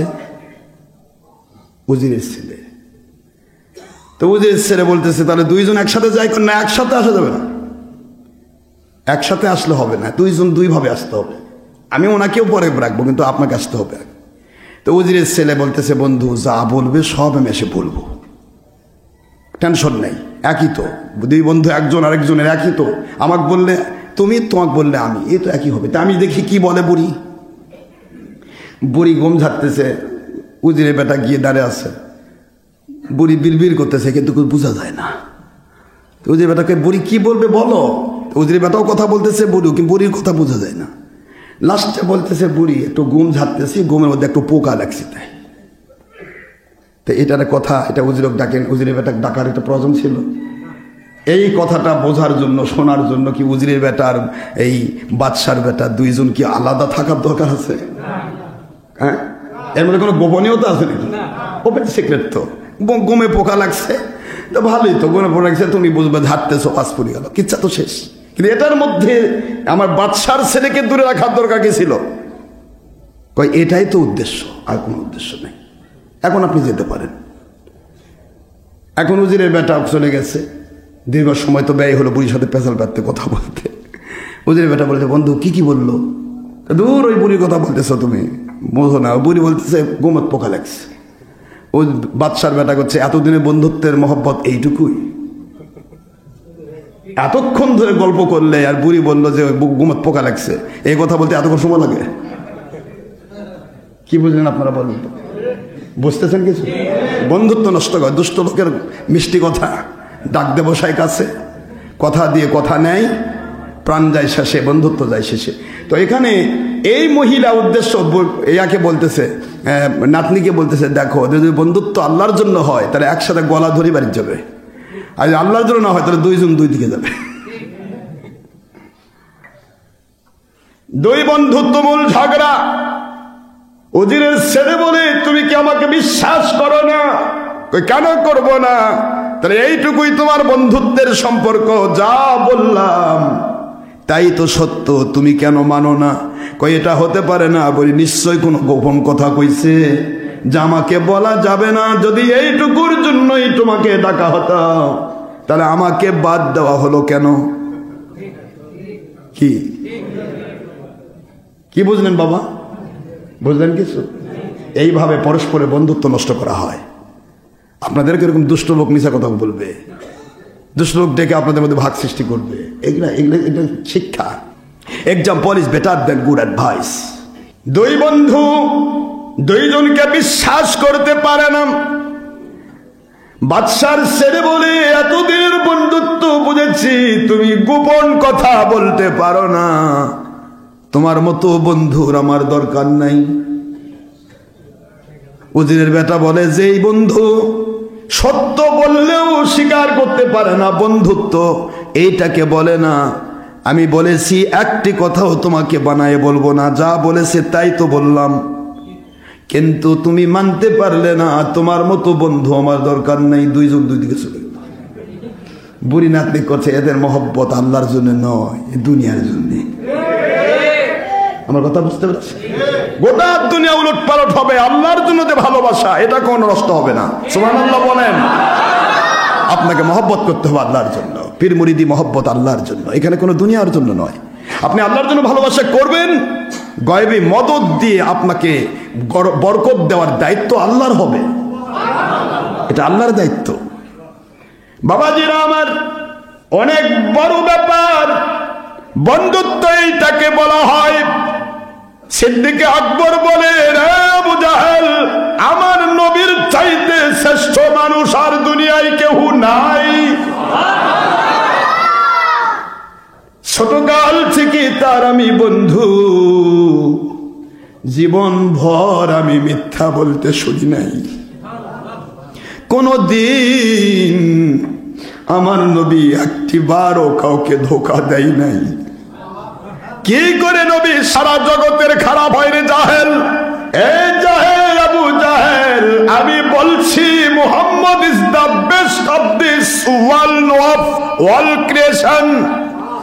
সারা সৃষ্টি জগতের ভিতরে আমার নবীজি হলেন শ্রেষ্ঠ। সুবহানাল্লাহ। আল্লাহর হাবিব বলে সাদ্দাকতা ইয়া আবু বকর। একই বৈঠকে দুইটা সত্য। আবু জাহেল মাথায় কামড় দিয়ে কয় এটা কথা হলো? আমি বললাম খারাপ, তাও সত্য। মুহাম্মদ সাল্লাল্লাহু আলাইহি ওয়াসাল্লামকে বলা হলো আবু বকর বলল শ্রেষ্ঠ, তাও সত্য। এই কথাটুকু বোঝার জন্য প্রশ্ন করা হলো কি করে দুটা সত্য একসাথে হয়। নবীজি প্রমাণ করলেন সুন্দর করে। হুজুর বলেন আল আম্বিয়া আলাইহিমুস সালাম মিরআতুল লি উম্মাতিহি। সমস্ত নবী রাসূল আলাইহিস সালামগণ তাদের উম্মতের কাছে আয়নার মতো। নবীদের চরিত্র দুনিয়াবাসী দিতে পারে না রে। আমার চরিত্রের সার্টিফিকেট তো আমার আল্লাহ দিয়েছেন। ইন্নাকা লাআলা খুলুকিন আযীম। ইন্নাকা লাআলা খুলুকিন আযীম। ও আমার বন্ধু, সূরাতুল কলমের প্রথম এই কথা দিয়ে আমি প্রমাণ করছি আপনার মতো সুন্দর চরিত্রের অধিকারী দুনিয়াতে কেউ আসে নাই, কোনদিন আসবে না। ইন্নাকা লাআলা, লাআলা লা অবশ্যম্ভাবী, আলা তো আরো উপর, লাআলা খুলুকিন আযীম। আবার পরে আযীম শব্দ। আমার মালিক কিভাবে উত্তর দেন? সুবহানাল্লাহ। আমার রাসূল সমস্ত জগতের সৃষ্টির উপরে অবশ্যই সবচাইতে বড় চরিত্রের অধিকারী। সুবহান রাব্বিয়াল আযীম। রুকুতে কি কর? সুবহান রাব্বিয়াল আযীম শব্দটা কার? সুবহান রাব্বিয়াল আ'লা। আ'লা শব্দটা কার? আল্লাহর। সুবহানাল্লাহ। ওই আল্লাহ বলতেছেন ওহুয়া বিল উফুকিল আ'লা, ওহুয়া বিল উফুকিল আ'লা। আমার রাসূল সাল্লাল্লাহু আলাইহি ওয়াসাল্লাম তিনি উঠেছেন সর্ব উচ্চে। আ'লা। তোমরা সিজদার ভিতরে যে আল্লাহকে আ'লা বলো, সুবহান রাব্বিয়াল আল্লাহ, আমি তো সবচেয়ে নিম্ন থেকে নিম্নতর। মাথা যদি মাটির নিচেও দেওয়া পারতাম তবু নিচে যেতাম।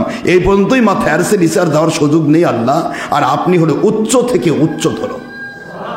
এই উচ্চতর আ'লা শব্দটা দিয়ে আল্লাহ পাককে আপনি বললেন সর্বোচ্চ। আর আমার আল্লাহ বলছেন অহুয়া, অহুয়া আমার নবীজি পাক সাল্লাল্লাহু আলাইহি ওয়াসাল্লাম বিল উফুকিল আ'লা। আমার রাসূল সাল্লাল্লাহু আলাইহি ওয়াসাল্লাম আমি আল্লাহ পাকের কুদরতি রুবুবিয়াতের সেই সবচেয়ে বড় উচ্চ মাকামের আরশে আজিম পর্যন্ত তুলে নিয়েছি। জোরে বলেন সুবহানাল্লাহ। আরশে আজিম পর্যন্ত উঠায় নিয়েছি। আর এরা বলতেছে আল্লাহর আরশে নবী যায়নি। ব্যাখ্যার কত কম বেশি হয়। একটা মানুষের পাত্রে যা আছে ঢাললে তো তাই পড়বে। কথা বুঝতে পারেন নাই? যা পাত্রে আছে তাই ঢাললে পড়বে বাবারা। দুইটা তোতা পাখি এক বাড়িতে থাকতো। একজন চুরি করে নিয়ে গেল চোর একটা, আর একটা ভালো ব্যক্তি পাইলো, একটা আল্লাহওয়ালা ব্যক্তি, ওলি ব্যক্তি পাইলো। এই ওলির বাড়িতে যে তোতা পাখি, দুই ভাই, দুই তোতাই ভাই ভাই, কথা বলে দেখেন, একই বাপের একই মায়ের সন্তান, দুই তোতা, যেটাকে বলা হয় আপনার প্যারট বলেন, কি বলেন, তো কথা বলে। তো আল্লাহর ওলির কাছে যে ছিল সে শিখছে আসসালামু আলাইকুম, আপনি কেমন আছেন, আল্লাহ পাক আপনার উপর রহমত করুন, বিভিন্ন কথা তোতা পাখিকে শিক্ষা দিয়েছে।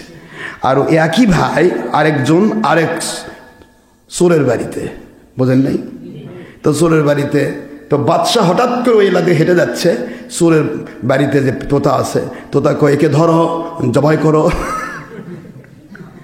বাদশাকে কয় কি এটা কি তোতা, বাদশাহ জব করতে বলে। আশ্চর্য হয়ে গেছে বাদশাহ, এটা কি তোতা নাকি, একে ধরো জব করো, মানে চোর যে খালি জবাই জানে, কথা বোঝেন নাই। চোর কি জানে? জবাই স্যার কিন্তু বোঝে। জবাই করো আর সম্পদ কেড়ে নাও, এই তো লুট করো। এগুলি শুনে বাদশা তো হয়রান, চিন্তা করে এটার কেমন তোতা, মনটা খারাপ হয়ে গেল। তোতা পাখি তো মারে কেমনে, খাঁচার মধ্যে আছে তো। ওখান থেকে চলে গেছে গিয়ে আরেক জায়গায় হাঁটতে হাঁটতে হাঁটতে গিয়ে ওই ওই অলির বাড়ি গিয়ে ওই একই তোতা, একই রকম সেম সিহারা সেম সব। আসসালামু আলাইকুম, আপনি কেমন আছেন? আল্লাহ আপনার উপর রহমত করুন, আপনি বসুন। বাদশাহ এটা কেমন কথা? বাদশাহ বলতেছে, তোতারে, দুইটি তোতাকেই তো দেখলাম, আরেক তোতা তোমার মতোই সেম, কিন্তু সে তোমাকে জবাই করার কথা বললো। আর তুমি বলতেছো যে আদর করতেছো, বসতে বলতেছো, বুঝলাম না। আপনি বুঝবেন না, ওই তোতাটা আমারই ভাই ছিল, আমারই ভাই ছিল। চুরি করে নিয়ে আমাকে নিয়ে, আমার ওই ভাইকে এক চোর চুরি করে নিয়ে গেল। আর আমি হেরে গেলাম, আমার এক অলি বান্দা আমাকে তুলে নিয়ে আসলো। আমার অলির কাছে থেকে আমি অলির বাণী শিখেছি। এটা তো তার দোষ নয় বাদশাহ, আমার ভাইয়ের ওপর রাগ করবেন না। ওই তোতাকে চোর চুরি করেছে, চোর যা শিখাইছে তাই তো সে বলবে। বাবাজিরা আমার, এই জন্যই তো আল্লাহ বলেন, ইয়া আইয়ুহাল্লাযীনা আমানুত্তাকুল্লাহ,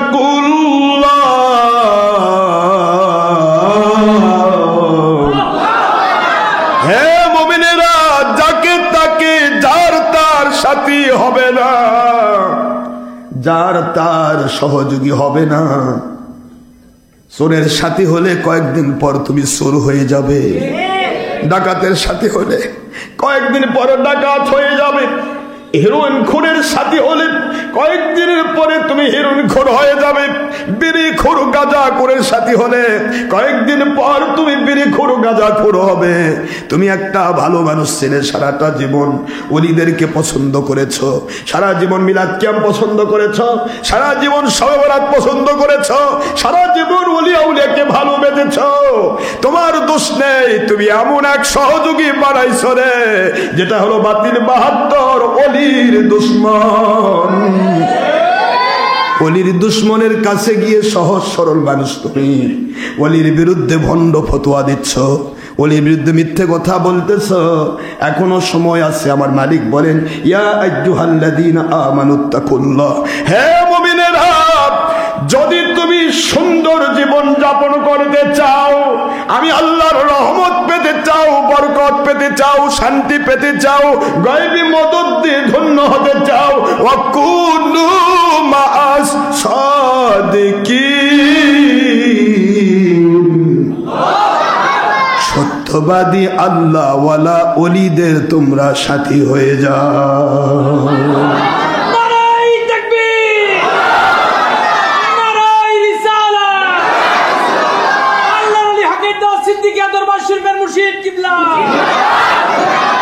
সত্যবাদী ওয়ালিদের সাথী হলে কি হবে? ওরা কোনোদিন আল্লাহ পাকের দুশমনী করবে না, তোমাকেও দুশমন বানাবে না। ওরা কখনো রসুলের দুশমনী করবে না, তোমাকে দুশমন বানাবে না। ওরা কখনো ওলি আউলিয়ার দুশমনী করবে না, তোমাকে দুশমন বানাবে না। ওরা কখনো এজিদের পক্ষে হবে না, তোমাকে ওই এজিদের পক্ষে হতে দেবে না। ওরা কখনো হকের বিরোধী হবে না, তোমাকে হকের বিরোধী হতে দিবে না।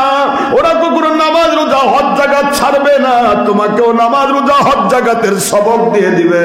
ওরা কখনো শুধু ঘুষ জেনাবে বিচার চুরি ডাকাতি খুন খারাপি, দেশের ক্ষতি, জাতির ক্ষতি, ইসলামের ক্ষতি, জঙ্গিপানা, সন্ত্রাসীপানা, মানুষ খনি, ইয়াবা, গাঁজা, হেরোইন, মাদকদ্রব্য, বিড়ি, সিগারেট, গুল, তামাক, নেশা দ্রব্য, মহিলা পুরুষ বেপর্দা হবে না, গান বাজনা করবে না, ছবি ভিডিও টিভি প্রজেক্টর করবে না। তোমাদেরকেও এগুলি ব্যাপারে সতর্ক করে দেবে। ওরা হিংসা বিদ্বেষ অহংকার করবে না, তোমাদেরকেও হিংসা বিদ্বেষ অহংকারী হতে দেবে না। এই কাজগুলি যখন কেউ করবে, কুনু মা'আস সাদিকিন, সত্যবাদী ওলির সাথী যখন তুমি হয়ে যাবে, তুমি অলি নও, কিন্তু অলির কোয়ালিটিতে তোমার জীবন গড়ে উঠবে। জোরে বলতে হবে সুবহানাল্লাহ। ওলির কোয়ালিটি আপনার ভিতরে ঢুকে যাবে। আর যেই মাত্র ওলির কোয়ালিটি ঢুকে বলল, সেই মাত্র আপনি হয়ে গেলেন নফসে মুতমাইন্না।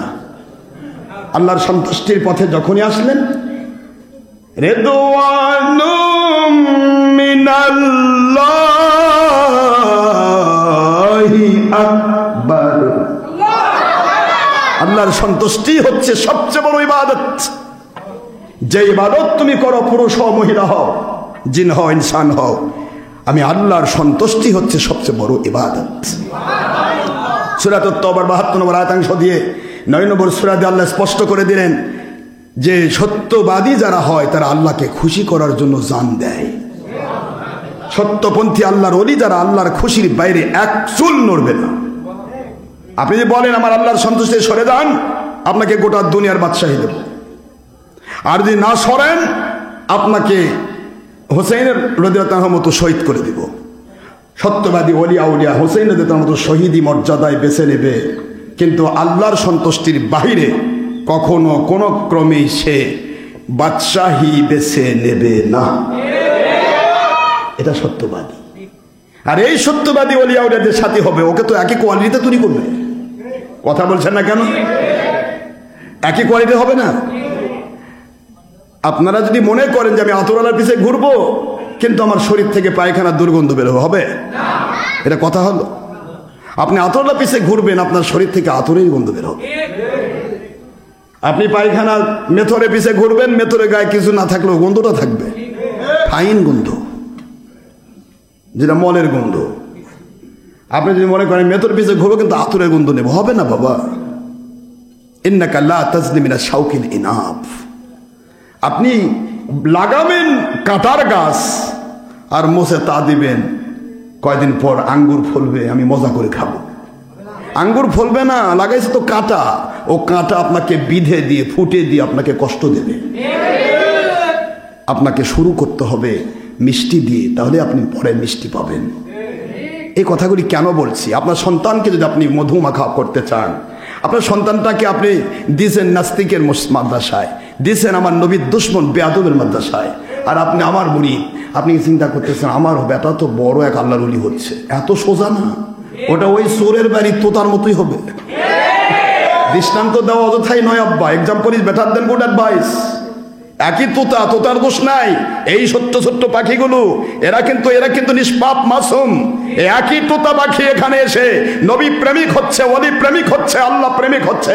এই একই তোতা পাখি আপনি খারেজির মুসলিম মাদ্রাসায় দেন, নবীর দুশ্মন হবে, ওলির দুশ্মন হবে, মিলাদ কিমের দুশ্মনী হবে, বাপের বিরুদ্ধে ফতোয়া দেবে আমার বাপ ভুল করছে। এটাই হলো ওই তোতার দৃষ্টান্ত। আমি কিন্তু গল্প বলি না, উদ্দেশ্য হচ্ছে বোঝানো। এই বোঝানোর জন্য এই কথাগুলো আমার বলতে হয়। আপনি কোথায় কি করছেন? আপনি একদিকে নবীদের দুশ্মন, নবীকে আমাদের মতো বলে, বড় ভাইয়ের মতো বলে, মাটির মানুষ বলে, আমার নবীর দুশ্মনী করে, হক্কানি ওলিদের মাজারে, হক্কানি ওলিদের দরবারে আক্রমণ করে, ওই সুর সুরটাকে টাকা দিয়ে পালবেন। আরেকদিকে ওলি দাবি করবেন, আপনার বেটা ওলি হবে না, আপনার বেটা সুর হবে, ওলি হবে না, কোনোদিন ওলি হবে না। আপনার জিন্দেগির অর্থ কোন দিকে যাচ্ছে, আপনার জিন্দেগির শ্রম কোন দিকে যাচ্ছে, আপনার জিন্দেগির সময় কোন দিকে যাচ্ছে, এইটাই আপনাকে একদিন না একদিন সুফল বা কুফল বয়ে নিয়ে আনবে। এটা মনে রাখবেন ভালো করে। যেই সন্তানকে আপনি দুধ কলা দিয়ে পালতেছেন, বাতির ভেঙে কাছে দিয়েছেন, আপনার বাড়ির টাকা পয়সা, বিশাল টাকা, ঝকা ছটকা যত আছে সব দিচ্ছেন খারেজি ওহাবিক খাচ্ছে, নবীর দুশমনি করতেছে। আপনার জন্য একটা আলাদা পজিশন তৈরি হয়ে আছে। ওরা যত গুনাহ করবে প্রত্যেকটা গুনাহ আপনার কাঁধে এসে পড়তে হবে একটা। আর এই যে মাদ্রাসা দিয়েছেন আলহামদুলিল্লাহ, এই সন্তানগুলি যতদিন পড়বে এদের জিন্দেগিতে কোনোদিন নবীর দুশমনী শিক্ষা হবে না, কোনোদিন জঙ্গিপনা শেখানো হবে না, সন্ত্রাসীপনা শেখানো হবে না, মানুষ খুন শেখানো হবে না, কোনো মানুষের প্রতি হিংসা, অহংকার, বিদ্বেষ, লোভ শেখানো হবে না। এই সন্তানগুলি যখন ওলি হয়ে তৈরি হবে, ডক্টর আশরাফ সিদ্দিকীর চাইতেও বড় বড় যুগশ্রেষ্ঠ ওলি হবে, তখন এই সন্তানগুলির পুরা জীবনের নেকামলের কপি আপনি বসে বসে পাবেন। যারা এই দরবারে 10 টাকা দিয়েছেন, মহিলা হোক পুরুষ হোক, যারা এই দরবারে সময় দিয়েছেন, শ্রম দিয়েছেন, কষ্ট করেছেন, এই কষ্ট শুধু আপনার এই আজকের সওয়াব নয়, এই সন্তানগুলি সওয়াবও আপনার নামায় আমলের জমা হবে। এর নাম সদকায়ে জারিয়া। সদকাতুন জারিয়া এটাকে বলা হয় বাবা। সদকাতুন জারিয়া এটা আপনাকে আমাকে বুঝতে হবে কোন দিকে আমরা যাচ্ছি। বাবাজিরা আমার, আল্লাহর বন্ধু বললেন সাদ্দাকতা ইয়া আবু বকর, আমার আবু বকর আপনি সত্য বলেছেন। কি সত্য বলেছেন? আবু বকর রাদিয়াল্লাহুকে আল্লাহর বন্ধু বললেন কি সত্য বলেছেন তা কি জানেন? এই দুনিয়াতে নবীগণ হচ্ছে উম্মতের জন্য আয়নার মতো। আয়নার দিকে তাকালে আয়না দেখা যায় না, নিজের চেহারা দেখা যায়। পজ দিতে হবে। আয়নার দিকে, মিররের দিকে, মিরিয়ার দিকে তাকাইলে আপনার নিজের চেহারা দেখা যায়। মুহাম্মদ সাল্লাল্লাহু আলাইহি ওয়াসাল্লাম নামক নবুয়তের আয়নার দিকে তাকায়া আবু বকর তোমার জিন্দেগির চেহারা দেখতে পেয়েছো। Abu Bakr is the best of this world.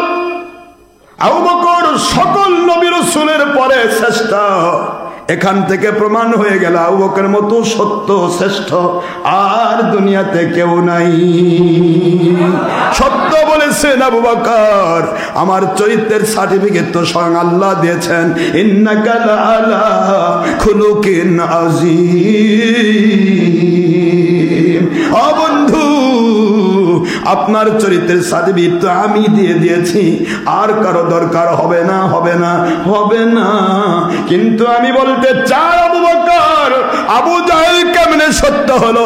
Abu জাহেল ও মুহাম্মদ সাল্লাল্লাহু আলাইহি ওয়াসাল্লাম নামক এই আয়নার ভিতরে তাকায়া সে নিজের নিকৃষ্ট চেহারা দেখতে পেয়েছে। তার চেহারা, বলেন তো আয়নার দিকে যদি বাঘ তাকায় কার চেহারা দেখবে? মানুষের চেহারা না বাঘের চেহারা? আয়নার দিকে যদি একটা সুন্দর চেহারার মানুষ তাকায় কার চেহারা দেখবে? আয়না নাকি তার নিজের চেহারা? আয়নার দিকে যদি একটা কালো কুৎসিত কদাকার চেহারা তাকায় কার চেহারা দেখবে? আয়নাটাই কালো, আয়নাটাই কুৎসিত, ওর নিজের চেহারা নিজে দেখতেছে। এই যে আয়না যেমন নিজের চেহারা দেখায় দেয়, নবী রাসূলগণ এবং ওলিয়া উলিয়াগণ নিজের চেহারা দেখায়া দেয়। একটু জোরে বলতে হবে সুবহানাল্লাহ। আল্লাহর বন্ধু বললেন আবু বকর, এই দুনিয়াতে প্রমাণ হয়ে গেল আবু বকর এর বিপরীত। আবু বকর যেমন শ্রেষ্ঠ সৃষ্টির উপরে, সকল নবীর উপরে, আবু জাহেল নিকৃষ্ট ইবলিস শয়তানের সাথে। আর নিকৃষ্ট চেহারাটা মুহাম্মদ সাল্লাল্লাহু আলাইহি ওয়াসাল্লামের দিকে তাকায় দেখে বলেছে মুহাম্মদ ইজ দ্য ব্যাড, নাউজুবিল্লাহ বলেন।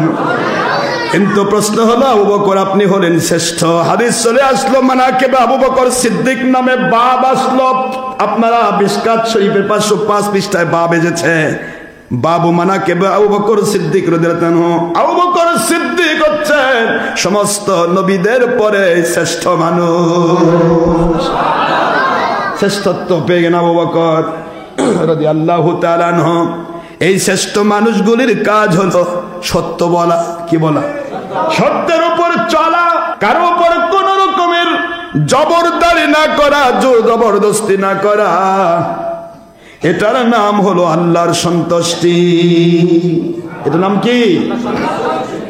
রিদওয়ানু মিনাল্লাহি আকবার। গোটা জগৎ একত্রিত হবে, কিন্তু আল্লাহর সন্তুষ্টির মানুষ কখনো তার মহব্বত হারাবে না। কিয়ামত পর্যন্ত, জান্নাতের ফায়সালা হওয়া পর্যন্ত আল্লাহর সন্তুষ্টির মানুষ একসাথে থাকবে।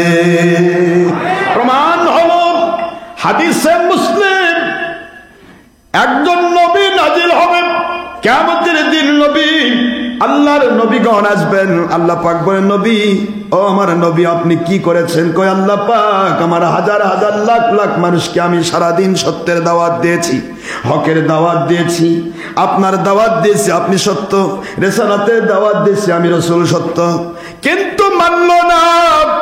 কয়জন মেনেছে? কয় একজন। কোনদিন আমি আপনার সন্তুষ্টিকে সরে যাই নাই। ওরা আমাকে ভণ্ড বলেছে, ওরা আমাকে কাফের বলেছে, ধর্ম ত্যাগী বলেছে, কারণ ওদের 360টা ধর্ম বাদ দিছে।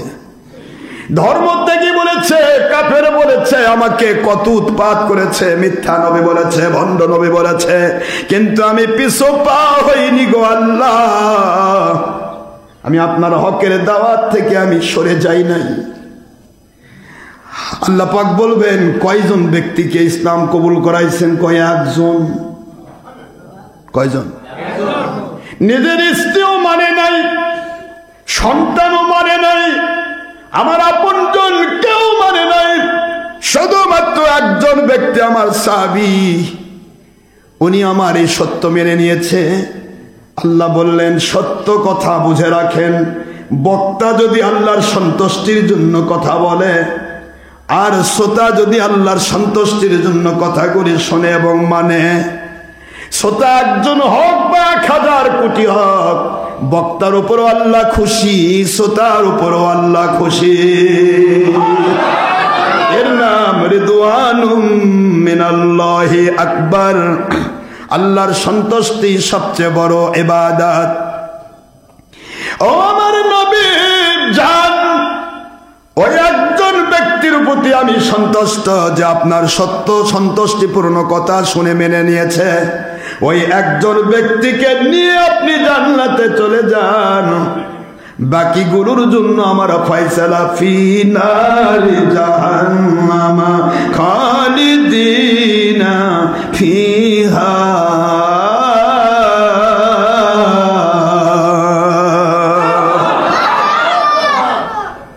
ওদের জন্য জাহান্নামের আগুন নির্দিষ্ট হয়ে গেল। কিরকম নির্দিষ্ট? লা ইয়ামুতু ফিহা ওয়ালা ইয়াহইয়া। ওই জাহান্নামের আগুনে ওরা মরবে না, বাঁচার মতো বাঁচতেও পারবে না। কাঁটাযুক্ত আগুনের খাদ্য যখন দেব, খাবারগুলি মুখ দিয়ে ঢুকবে, ওদের নারী ভুঁড়ি সহ পিছন দিক দিয়ে বের হয়ে যাবে। পিছন দিক দিয়ে নারী ভুঁড়ি বের হবে, এদের ভিতর আগুন জ্বলবে, গলে গলে পড়বে, কিন্তু সামনেই শরীর গলবে, সামনে পিছন দিকে নারী ভুঁড়ি বের হয়ে যাচ্ছে। শুধু শাস্তি হবে, মরণ কাছে আসবে না। অনাদি অনন্তকাল ওদের জন্য এই শাস্তি নির্দিষ্ট করলাম।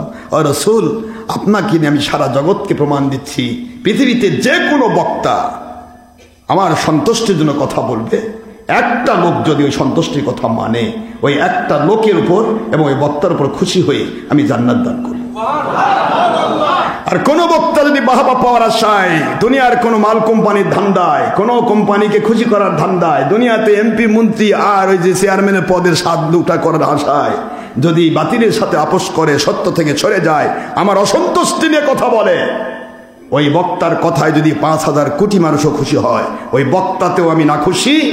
ওই 5000 কোটি মানুষ যারা 2 নম্বর কথায় খুশি হলো, ওদের প্রতিও না খুশি। এই 2 নাখুশির গোষ্ঠীকে আমি আল্লাহ পাক ফি নারে জাহান্নামা খালিদিনা ফিহা, জাহান্নামের ভিতরে ঢুকাবো, একটারও জান্নাত কপালে জুটবে না। নাউজুবিল্লাহ বলেন জোরে। এখন আপনি কম্পন প্রমাণ করেন, এখন বর্তমান সময়ে কতগুলা জান্নাতি দল ঘুরতেছে। আপনি দেখেন, চারদিকে তাকান, খালি ছবি আর ছবি, ভিডিও আর ভিডিও, টিভি আর টিভি, প্রজেক্টর আর প্রজেক্টর। নবী পাক সাল্লাল্লাহু আলাইহি ওয়াসাল্লাম যেখানে বললেন জান্নাত হচ্ছে কোরআনের মজলিস, হচ্ছে জান্নাতের বাগান, আর জাহান্নামের গর্ত হচ্ছে ছবি, ভিডিও, টিভি। শয়তান তো ঘুম পারবে না, শয়তান পেছন থেকে কাঁদে আর কয়, তুমি এত ওয়াজ করবা, লাখ লাখ কোটি কোটি মানুষ তোমার পিছে ঘুরবে, আর তোমাকে আমি জান্নাতে যেতে দেব? এতটুকু করবো না আমি? ঠিক আছে, তুমি ছবিটা করো, ভিডিওটা করো, টিভিটা করো, মহিলার মধ্যে প্রজেক্টর দিয়ে ব্যাপারটা হও, তারপরে বাকিটা আমি করতেছি। কথা বলেন না কেন? সমস্যা নেই তো, তুমি তো জান্নাতের বাগান তো রাখোনি, তুমি তো তোমার নবীর ভাষায় জাহান্নামের গর্ত বানাইছো। কিয়ামতে আমার নবীজি বলবেন, আমি কি বলি নাই? আমি কি বলি নাই? ইন্না সাদ্দান নাসি আযাবান ইনদাল্লাহি ইয়াওমাল কিয়ামাতি মুসাবিরুন, সহিহ বুখারীর ইবারতে বলি নাই? কিয়ামতের দিন জাহান্নামের আগুনের গর্তে সবচেয়ে বেশি কষ্ট পাবে তারা, যে মানুষগুলো ইচ্ছে করে জুলুম করে চাপানো হয়েছে, ছেলেপেলে রাজ্য শয়তানের ধোঁকায় করে করতেছে, সেটা আলাদা জিনিস। তো তুমি তো মৌলবি মুন্সি, তুমি বলে বেদাত আর শিরকের ঠিকাদারি নিছো, তুমি কেমনে ছবি ভিডিও করলে? কিয়ামতের দিন ছবি ভিডিও আলারা জাহান্নামের আগুনের গর্তে সবচেয়ে বেশি আসাদ্দা, সবচেয়ে কঠিন আযাবগ্রস্ত হবে ছবি ভিডিওওয়ালারা। এই কথা জানার পরেও আজকে যারা ছবি ভিডিও নিয়ে জিদ করে, না চলবে, নাই হয়েছে, ওই গাবগাছির মতো এরকম চোর যদি দু চারটা থাকে তাহলে তো বেঈমান হতে সময় লাগবে না। উপরে সব আছে, খেলে তলাটা নাই। কথা বলেন না কেন? উপরে সব আছে, খালি তলাটা নাই। এই গাবগাছি এতদিন বলেছে যে গণতন্ত্র হবে না, এখন করছে ইসলাম রাজনীতি নাই, কথা বললে ইমান থাকবে না। এরা জালেম। তুই কি কোস কখন? জালেম কখন কি বলে? ঋণ শোধ হবে না। এ জালেম, তুই কোনটা? তুই কোন নম্বর মুন্সি? তোকে বলতে হবে আমি কয় নম্বর, কোনটা? দুদিল বান্দা কলমাসোর না পায় শ্মশান না পায় গোর। একদিকে মিলাদের পক্ষে দলিল আছে, মিলাদের পক্ষে দলিল আছে, যারা মিলাদ বিরোধী তার সাথে তোর আপোষ হয় কেমনে? যারা মিলাদে বেদাত কয়, কিয়ামকে শিরক কয়, তাহলে তুই তো মিলাদ বিরোধী বেঈমানদের ভাষায় তো তুই তো মুশরিক। তো মুশরিক হয়ে তো মুশরিকের সাথে জীবন কাটাবি, তা আমাদের সাথে কেন? কোন সময় কাকে মানে ঝড়ে মাতাল। ও এখন চিন্তা করতেছে এখন আমি পেছনে দাঁড়া যদি কিছু হই তাও তাহলে কাম হয়। আল্লাহ পাক তোমাদের মতো মাতাল না। দুনিয়াতে আওয়ামী লীগ বিএনপিতে যা হবে, যে ক্ষতি হবে ইসলামের, তোমাদের দ্বারা তার চেয়ে 100 গুণ বেশি ক্ষতি হবে। তোমরা হলো ধর্মের লেভেল ভ্যারি বেঈমান। ওরা তো না বুঝে করে, তোমরা বুঝে শুনে বেঈমানি করো। এই বুঝে শুনে বেঈমানদের কোনো স্থান নেই আল্লাহর কাছে। এদের নামাজই জাহান্নামে। নামাজে পড়তেছে ইহদিনাস সিরাতাল মুস্তাকিম। ও আল্লাহ, সিরাতাল মুস্তাকিমের উপর হেদায়েত দেন। আল্লাহ কয় সিরাতাল্লাযিনা আনআমতা আলাইহিম, নিয়ামতপ্রাপ্ত বান্দা কারা জানো? আনআমাল্লাহু আলাইহিম মিনান নবিয়্যিন, নবীগণ, ওয়াসিদ্দিকিন, ওলিগণ, ওয়াসশুহাদা, শহীদগণ, ওয়াসসালিহিন, নেককার আলেমগণ। তুমি এখন নেককার আল্লাহওয়ালা বাদ দিয়ে, তুমি ওলি বাদ দিয়ে, নবীর পথ বাদ দিয়ে বাতিল 72 নেংটি ধরেছো, আব্রাহাম লিঙ্কনের গণতন্ত্রের নেংটি ধরে করছো হক পথে আসি। তুমি কি করে জান্নাতে যাও এটা আল্লাহ পাক দেখবে কিয়ামতের দিন। এটাই দেখবে। তোমাকে হিসাব করতে হবে, তোমাকে বলতে হবে স্পার এটা হালাল, এটা হারাম, এটা সত্য, এটা মিথ্যা। ওয়ালা তালবিসুল হাক্কা বিল বাতিল ওয়া তাকতুমুল হাক্কা ওয়া আনতুম তা'লামুন। জেনে শুনে তোমরা সত্যকে মিথ্যার সাথে মিক্সার করো না। খবরদার, জেনে বুঝে কোন সময় সত্য জানার পরেও সত্যকে গোপন করো না। সুবহানাল্লাহ বলবেন না? সূরাতুল বাকারা 42 নম্বর আয়াত শরীফ, 5 নম্বর রুকু, প্রথম পারা, 2 নম্বর সূরা। আল্লাহ স্পষ্ট করে দিলেন। তাহলে যে আল্লাহ বললেন সত্যকে গোপন করবে না, সত্য মিথ্যা পার্থক্য করবে, কখনো মিক্সার করবে না। আর তুমি সব মিক্সার করে বলতে আমি হক পথে আছি, এত সোজা? ছবিও করবা, ভিডিও করবা, টিভিও করবা, মহিলাকে আবার পাংপুঙ্গও সাজবা, তারপর কবে এগুলা ঠিক আছে, জায়েজ আছে, এগুলা যে কবে তারই বলে বউ তালাক। ছবির বিরুদ্ধে বলে তার বউ তালাক। মানে মাথা খারাপ হলে একটা পাগলের কি ঘটে? এটা পাগলের যখন মাথা খারাপ হয় তখন এই পাগল যা ইচ্ছা তাই করে। যেখানে আল্লাহ রাসূল বলতেছেন কুল্লু মুসাওবিরুন ফিন্নার, ইচ্ছে করে ছবি ঢুকলে সে জাহান্নামী। আর জাহান্নামী আমল যদি কেউ জায়েজ কয় সে কাফের হবে, মুসলমান হবে না। আর কাফের হলে তার ঈমান চলে যায়, আর ঈমান চলে গেলে তার বউ তালাক হয়। কথা বলছেন না কেন? আর আমরা নবীর পক্ষে থেকে আমাদের বউ তালাক হয়েছে। আর ওই নবীর দুশ্মনী করে ওই পাক্কা হক্কানি, মানে সেই যুগের ইহুদি পণ্ডিত, এই হলো জালেমদের কাজ।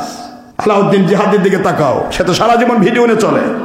আলাউদ্দিন জিহাদি স্পষ্ট করে বলল যে হুজুর কিবলা যা বলেছেন এটা 100% ঠিক ছবি ভিডিও ব্যাপারে। ঠিক মাসলা। এগুলা হলো যুবক, এরা হলো মুজাহিদ। ভুল হচ্ছে বা মাজুরি হালাতে করছি, সে করছি। আমি একটা 3 দিন না খেয়ে আছি, খাবার ক্ষুধা লেগেছে, আমি খাইতে পাচ্ছি না, শুয়োরের গোস্ত খাইতে হয়েছে। এ জালেম, বাড়ির যা কি বলবি শুয়োরের গোস্ত হালাল?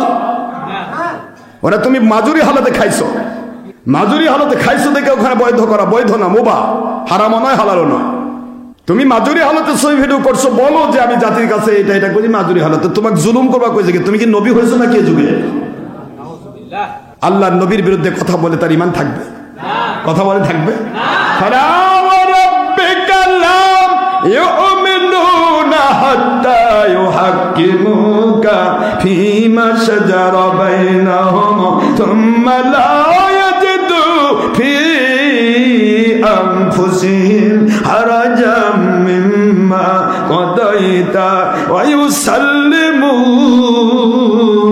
تسليما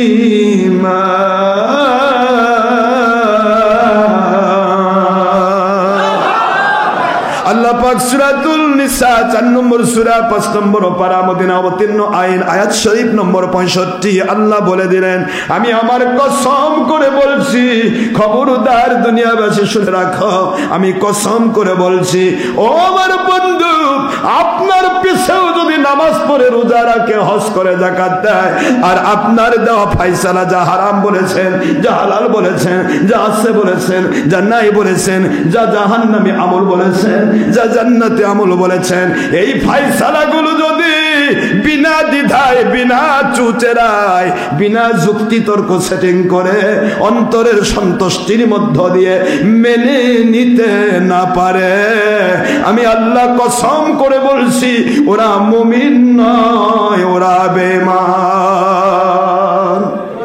নারায়ে তাকবীর, নারায়ে রিসালাত। আল্লাহর ওলি হকের দাস সিদ্দিকী দরবার শরীফের মুর্শিদ কিবলা। ওরা মুমিন নয়, বেঈমান, কথাটা কে বললেন? তাহলে নবীজির কথায় কোনো চুচেরা করা যাবে? এখন আমরা নবীর বিরুদ্ধেও যাব, আবার হুজুরের পিছনে নিংটি ধরে থাকবো, এটা হবে না।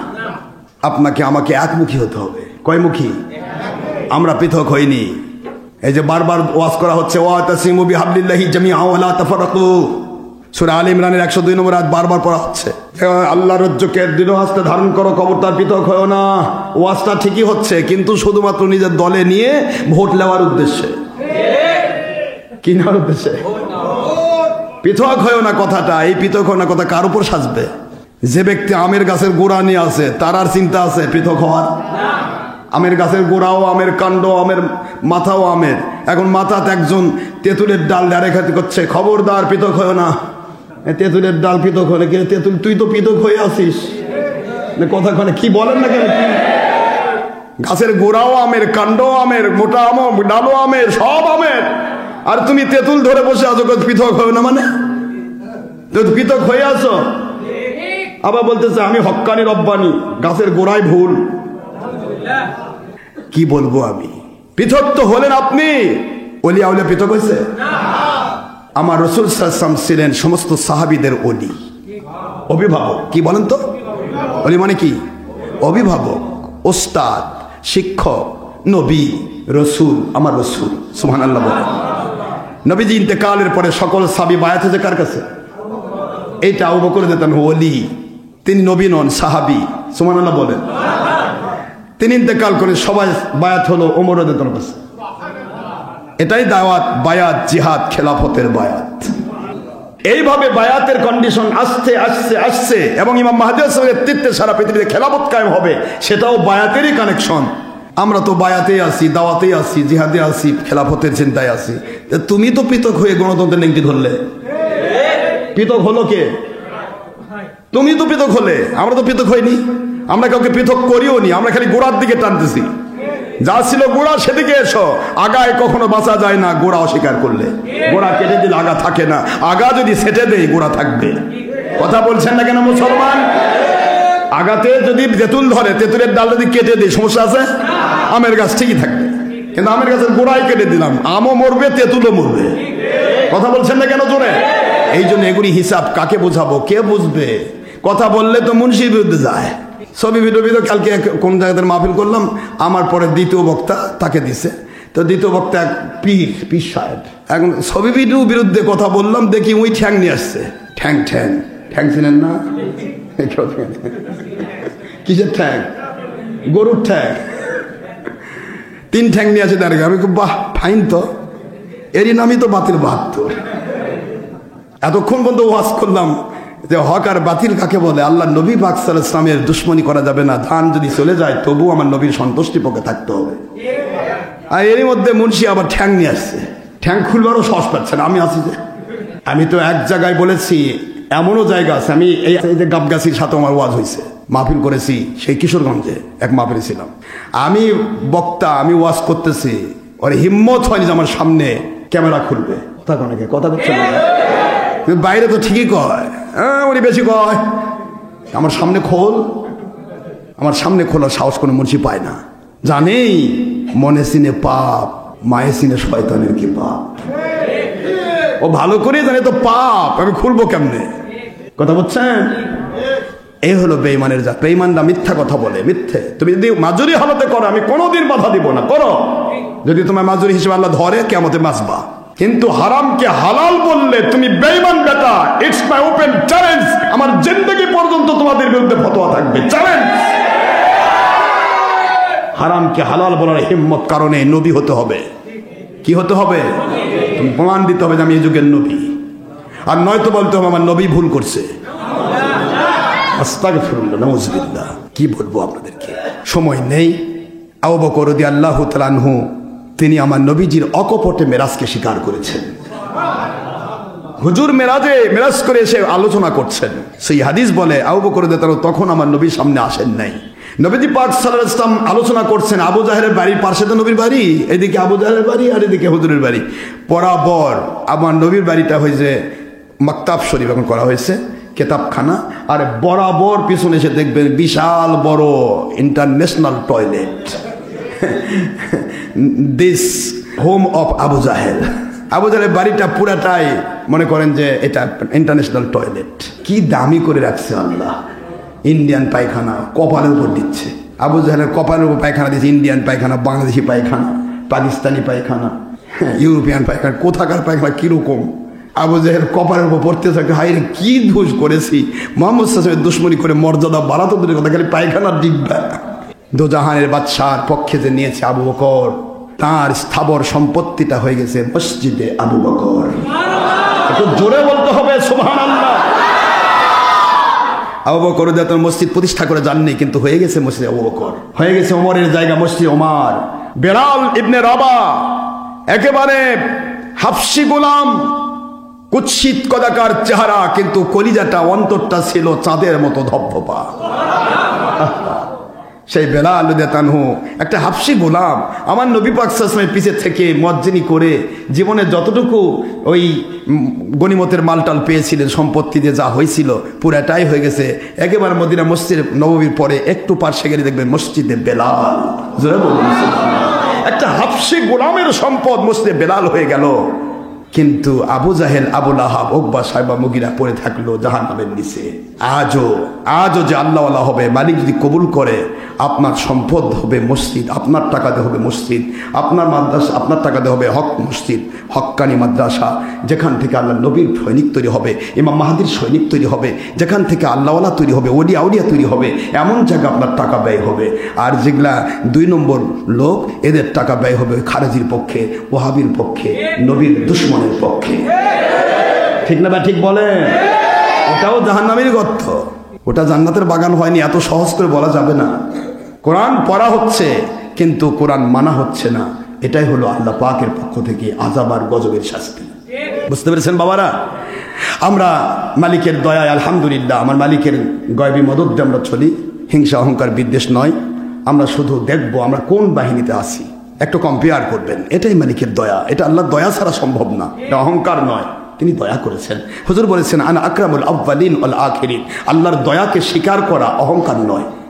বুখারী শরীফের হাদিস। হুজুর বলেছেন আমি সৃষ্টির শুরু থেকে সৃষ্টির শেষ পর্যন্ত আমি শ্রেষ্ঠ। আমার অহংকার নেই, তবে আমার শ্রেষ্ঠত্ব দান করেছেন আমার আল্লাহ। আনা আকরামুল আউয়ালিন ওয়াল আখিরিন, না ফখর, আমি গৌরব করছি না, তবে আমি শ্রেষ্ঠ। এই যে শ্রেষ্ঠত্বের কথাটা প্রচার করা, এটা আমার নবীজি শিক্ষা দিয়েছেন। গৌরব নয়, আল্লাহ দয়া করেছেন তাই আমি শ্রেষ্ঠ। ঠিক সেইভাবেই আমরা মালিকের গোলামি করতে পেরেছি, এটা মালিক দয়া করেছেন। আমরা শ্রেষ্ঠ নই, আমরা কতটুকু নগণ্য তা মালিক ভালো জানে, কিন্তু আমরা মালিককে খুশি করার পথ পেয়েছি। এটা আমাদের মালিকের দয়া। ঠিক না বা ঠিক বলুন? কার দয়া? এই দয়ার উপরে চলবে শ্রেষ্ঠত্বের পজিশন। এটা আল্লাহ বললেন দুনিয়াতে কে বাদশা কে ফকির আমি দেখবো না, কে মাদ্রাসায় পড়েছে, কে ভ্যান চালক, সেন্ডি চালক, অটো চালক, রিক্সা চালক আমি দেখবো না, কে সাদা কে কালো দেখবো না, কে লম্বা কে বেটে দেখবো না, কে সুন্দর কে অসুন্দর দেখবো না, কে মহিলা কে পুরুষ দেখবো না। ইন্না আকরামাকুম ইনদাল্লাহি আতকাকুম, তোমাদের মধ্যে ওই মানুষকে আমি নবীর সাথে সম্মানিত জান্নাতের স্থান দিয়ে দেব, যেই মানুষটি সবচেয়ে বেশি হারামকে হারাম জেনে ফেলে দেয়, হালালকে হালাল জেনে গ্রহণ করে, ফরজ ওয়াজিব সুন্নাত তরক করে না। ওই মানুষটি আমি আল্লাহকে সবচেয়ে বেশি ভয় করে। ও ফকির না বাদশা দেখবো না, মহিলা না পুরুষ দেখবো না, ওদেরকে আমার নবীর সাথে জান্নাতে আমি সম্মান দান করব। একটু জোরে সুবহানাল্লাহ বলুন।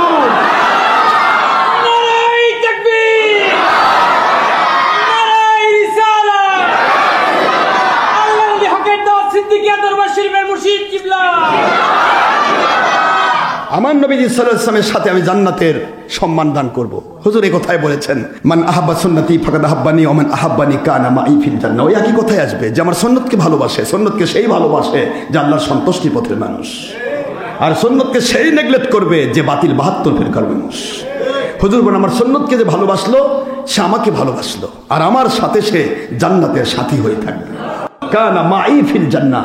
এ ফকির না মিসকিন, এ কালো না সাদা, এ শ্রমিক না মজুর, এ চাকরিজীবী না ব্যবসায়ী, এ কর্মকর্তা না কর্মচারী দেখা হবে না, এ মহিলা না পুরুষ দেখা হবে না, আমি নবীর সাথে জান্নাতের সাথী হবে। একটু জোরে বলতে হবে সুবহানাল্লাহ। এইটা হুজুর বলেছেন, আর এই কথাটা আল্লাহ বলেন ইন্না আকরামাকুম ইনদাল্লাহি আতকাকুম। এই আয়াতটা নাজিল হলো বেলাল রাদিয়াল্লাহু উপর ভিত্তি করে। আজান হচ্ছে, মসজিদে বেলাল দিচ্ছেন।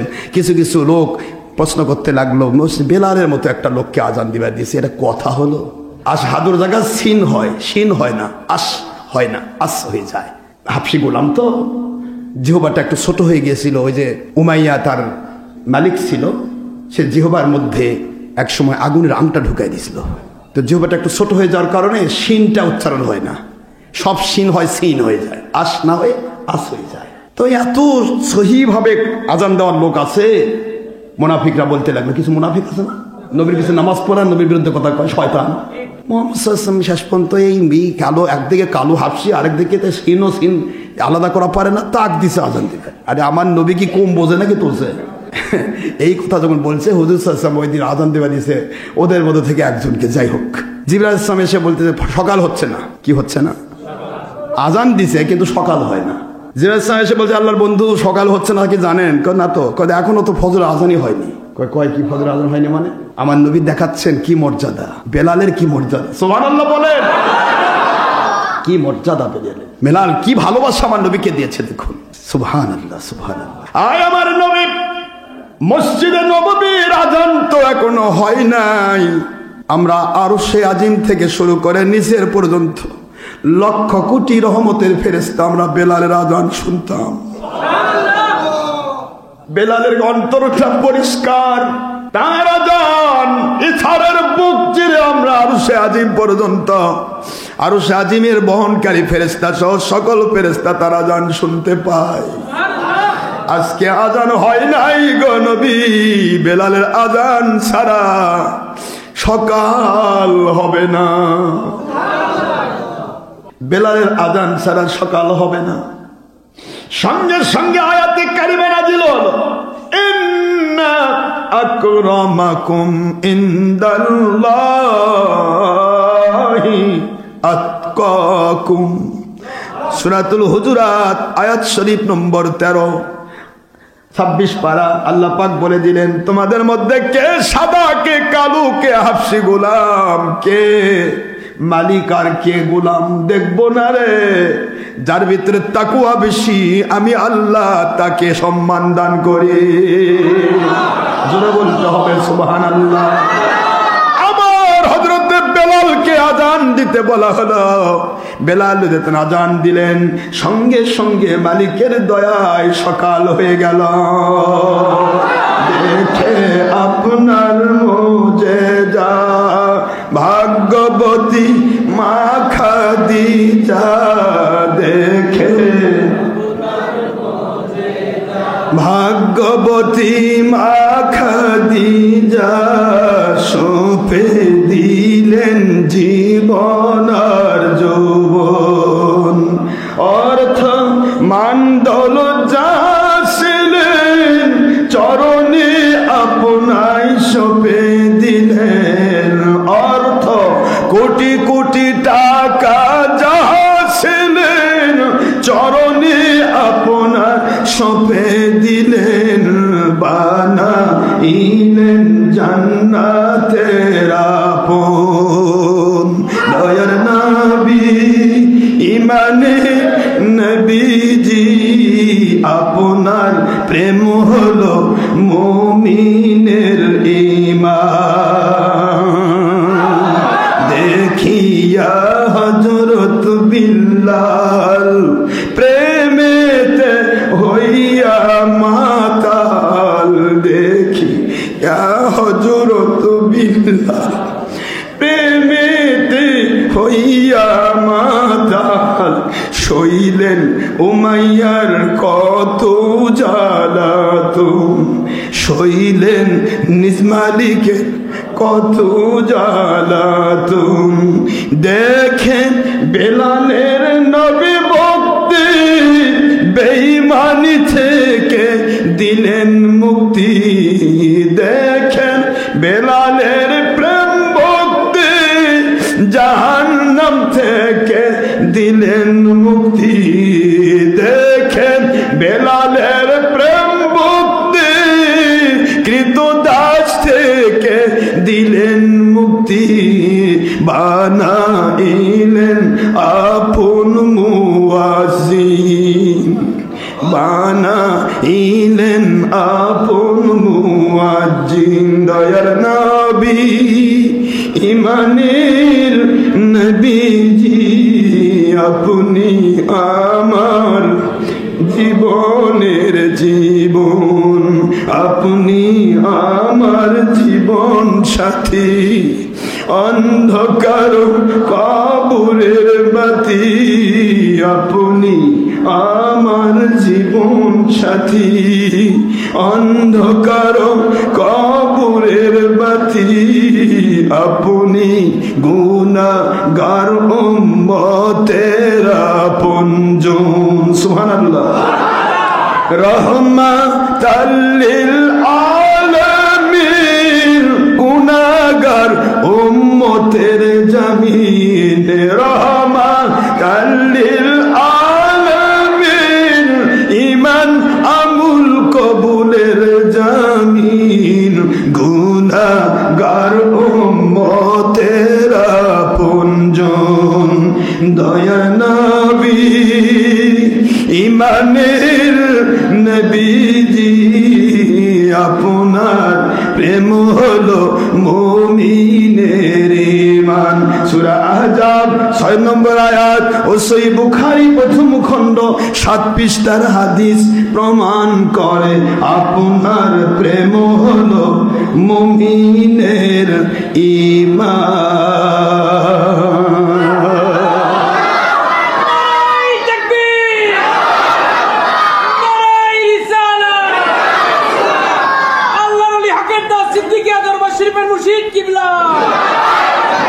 এই কন্ডিশনে যারা চলবে আল্লাহ বললেন তাদেরকে আমি সম্মান দেব ও কোথায় পড়েছে মাদ্রাসায় না স্কুলে না কলেজে সে চাকরি করে না ব্যবসা করে লেখাপড়া করছে কি না করে কি লিটারেট কি হায়ার এডুকেটেড কিছুই দেখতে যাব না কোন মা সাদেকিন বলা হলো এই জন্য আল্লাহর ওলির তোমরা সাথী হয়ে যাও ওলি কখনো কোরআন সুন্নাহর পক্ষে হারাম কাজ করবে না কোরআন সুন্নাহ বিরোধী কাজ করবে না তোমাকে সেই সবক শিখায় দেবে ওলি কোনদিন নামাজ রোজা হজ যাকাত ছাড়বে না তোমাকে ছাড়তে দেবে না ওলি কোনদিন হারাম কাজ করবে না তোমাকে করতে দিবে না ওলি কোনদিন বাতিল ফেরকার সাথে মিশবে না তোমাকে মিশতে দিবে না শুনে নাও এমন পরিশ্রম যখন পেয়ে গেছো রে রিকশাওয়ালা ভ্যানওয়ালা শ্রমিক মজুর কৃষক লেখাপড়া করতে পারো তো কি হয়েছে তুমি যদি হারামকে হারাম জেনে গ্রহণ ছেড়ে দিয়েছো হালালকে হালাল জেনে গ্রহণ করেছো মান করা আল কুরআন ফাজদাহু ফাহাল্লা হালালাহু ওয়া হারামা হারামাহু ওয়া আদখালাহু আল্লাহু তাআলা ফিল জান্নাহ ওয়া ইয়াসবাউ ইয়াওমাল কিয়ামাতি আশরু মিন আহলি বাইতিহি মা ওয়াজাবাত লাহুমুন নার আল্লাহ পাকের হাবিব বলেন ওই মানুষটি যে কোরআন সুন্নাহর হারামকে হারাম জেনে ছেড়ে দিল হালালকে হালাল জেনে গ্রহণ করলো ওই মানুষগুলোকে আল্লাহ পাক কিয়ামতের দিন নিজের জিম্মাদারি নিয়ে জান্নাতে ঢুকায়া দেবে যেই মাত্র জান্নাতে ঢুকাবে ডাক দিবে, তুমি তো আমার ওলির সাথে ছিলে, আমার নবী প্রেমে ছিলে, তাওহীদ রিসালাত বেলায়েতের পক্ষে ছিলে, অসন্তুষ্টিতে যাও নাই, সন্তুষ্টি পদে ছিলে। তুমি কে?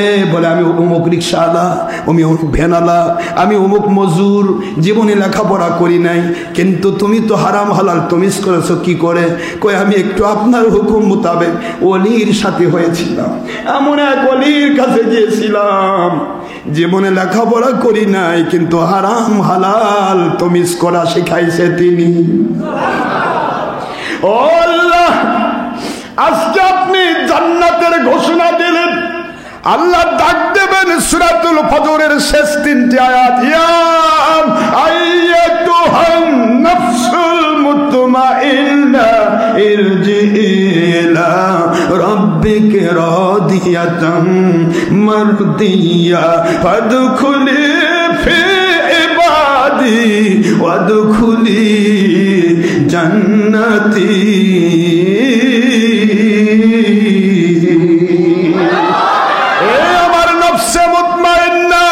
হারামকে হারাম জেনে ছেড়েছো, হালালকে হালাল জেনে গ্রহণ করেছো, আমি আল্লাহর সন্তুষ্টির জন্য জীবন পণ করেছিলে, তুমি রিকশাওয়ালা না ভ্যানওয়ালা আমি দেখব না, আমার জান্নাতের বান্দাদের মধ্যে শামিল হয়ে যাও।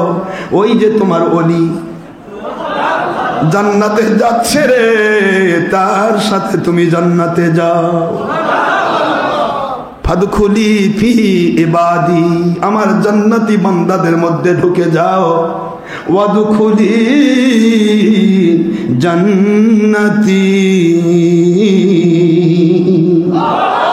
আমার জান্নাতে বান্দাদের মধ্যে শামিল হও, যাও তাদের সাথে জান্নাতে যাও। ওখানেই দেখতে পাবেন যে ওলিকে মেনে নিয়ে আপনি হারাম হালাল তমিজ করে চলেছেন, ওই ওলি আপনার সাথে আপনাকে নিয়ে জান্নাতে যাচ্ছে।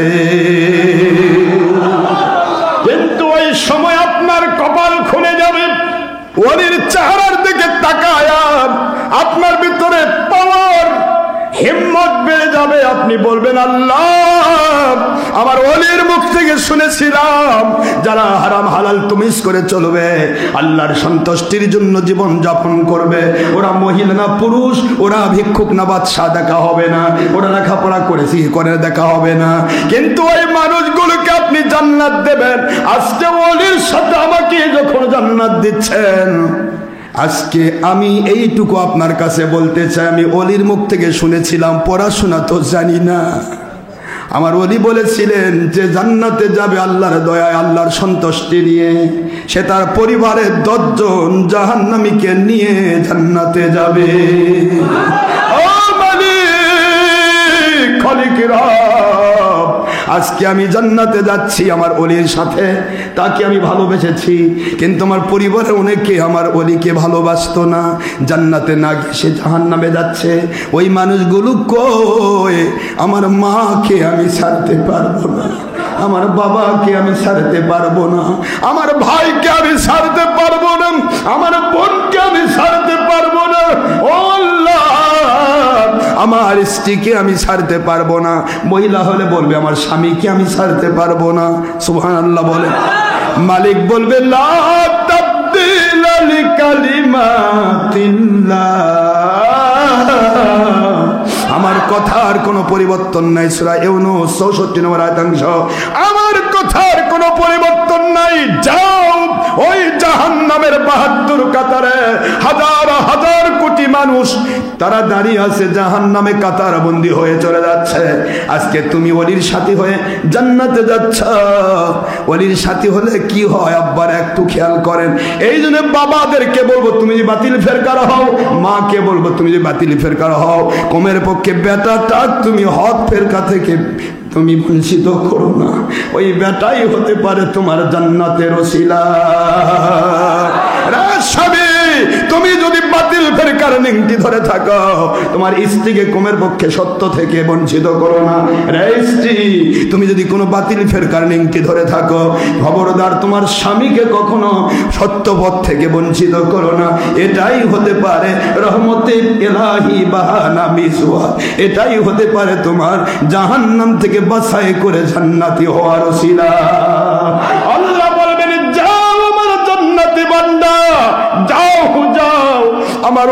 সাথী হয়েছো, আমার ওলির সাথে তুমি জান্নাতে যাচ্ছ। আমি তো আগেই বলেছি আনআমাল্লাহু আলাইহিম মিনান নাবিয়্যিন ওয়াস সিদ্দীকিন ওয়াস শুহাদা ওয়াস সালিহিন ওয়া হাসুনা উলাইকা রাফিকা।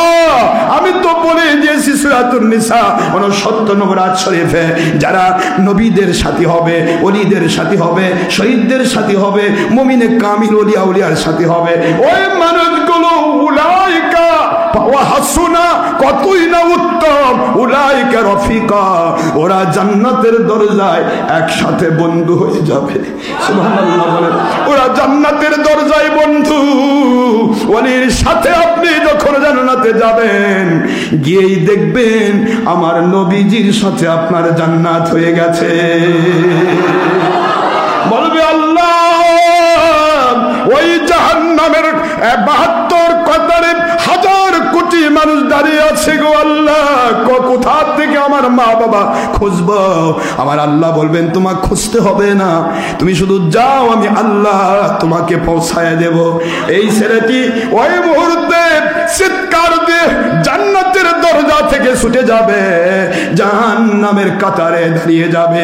যেখানে মালিক তাকে দাঁড় করায় দিবে, ওখানেই তার দুনিয়াতে যতটুকু মহব্বত যার সাথে ছিল, আল্লাহর সন্তুষ্টি, মায়ের ভালোবাসা, বাবার ভালোবাসা, ভাইয়ের ভালোবাসা, বোনের ভালোবাসা, মহিলাদের স্বামীর ভালোবাসা, ছেলেদের স্ত্রীর ভালোবাসা, যার সাথে আল্লাহর জন্য ভালোবাসা ছিল, অথবা বন্ধুর সাথে বন্ধুত্বের ভালোবাসা, এই মানুষগুলিকে ওখান থেকে 10 জনকে খুঁজে নিয়ে ওলির সাথে নবীজির জান্নাতের সাথী হয়ে যাবে।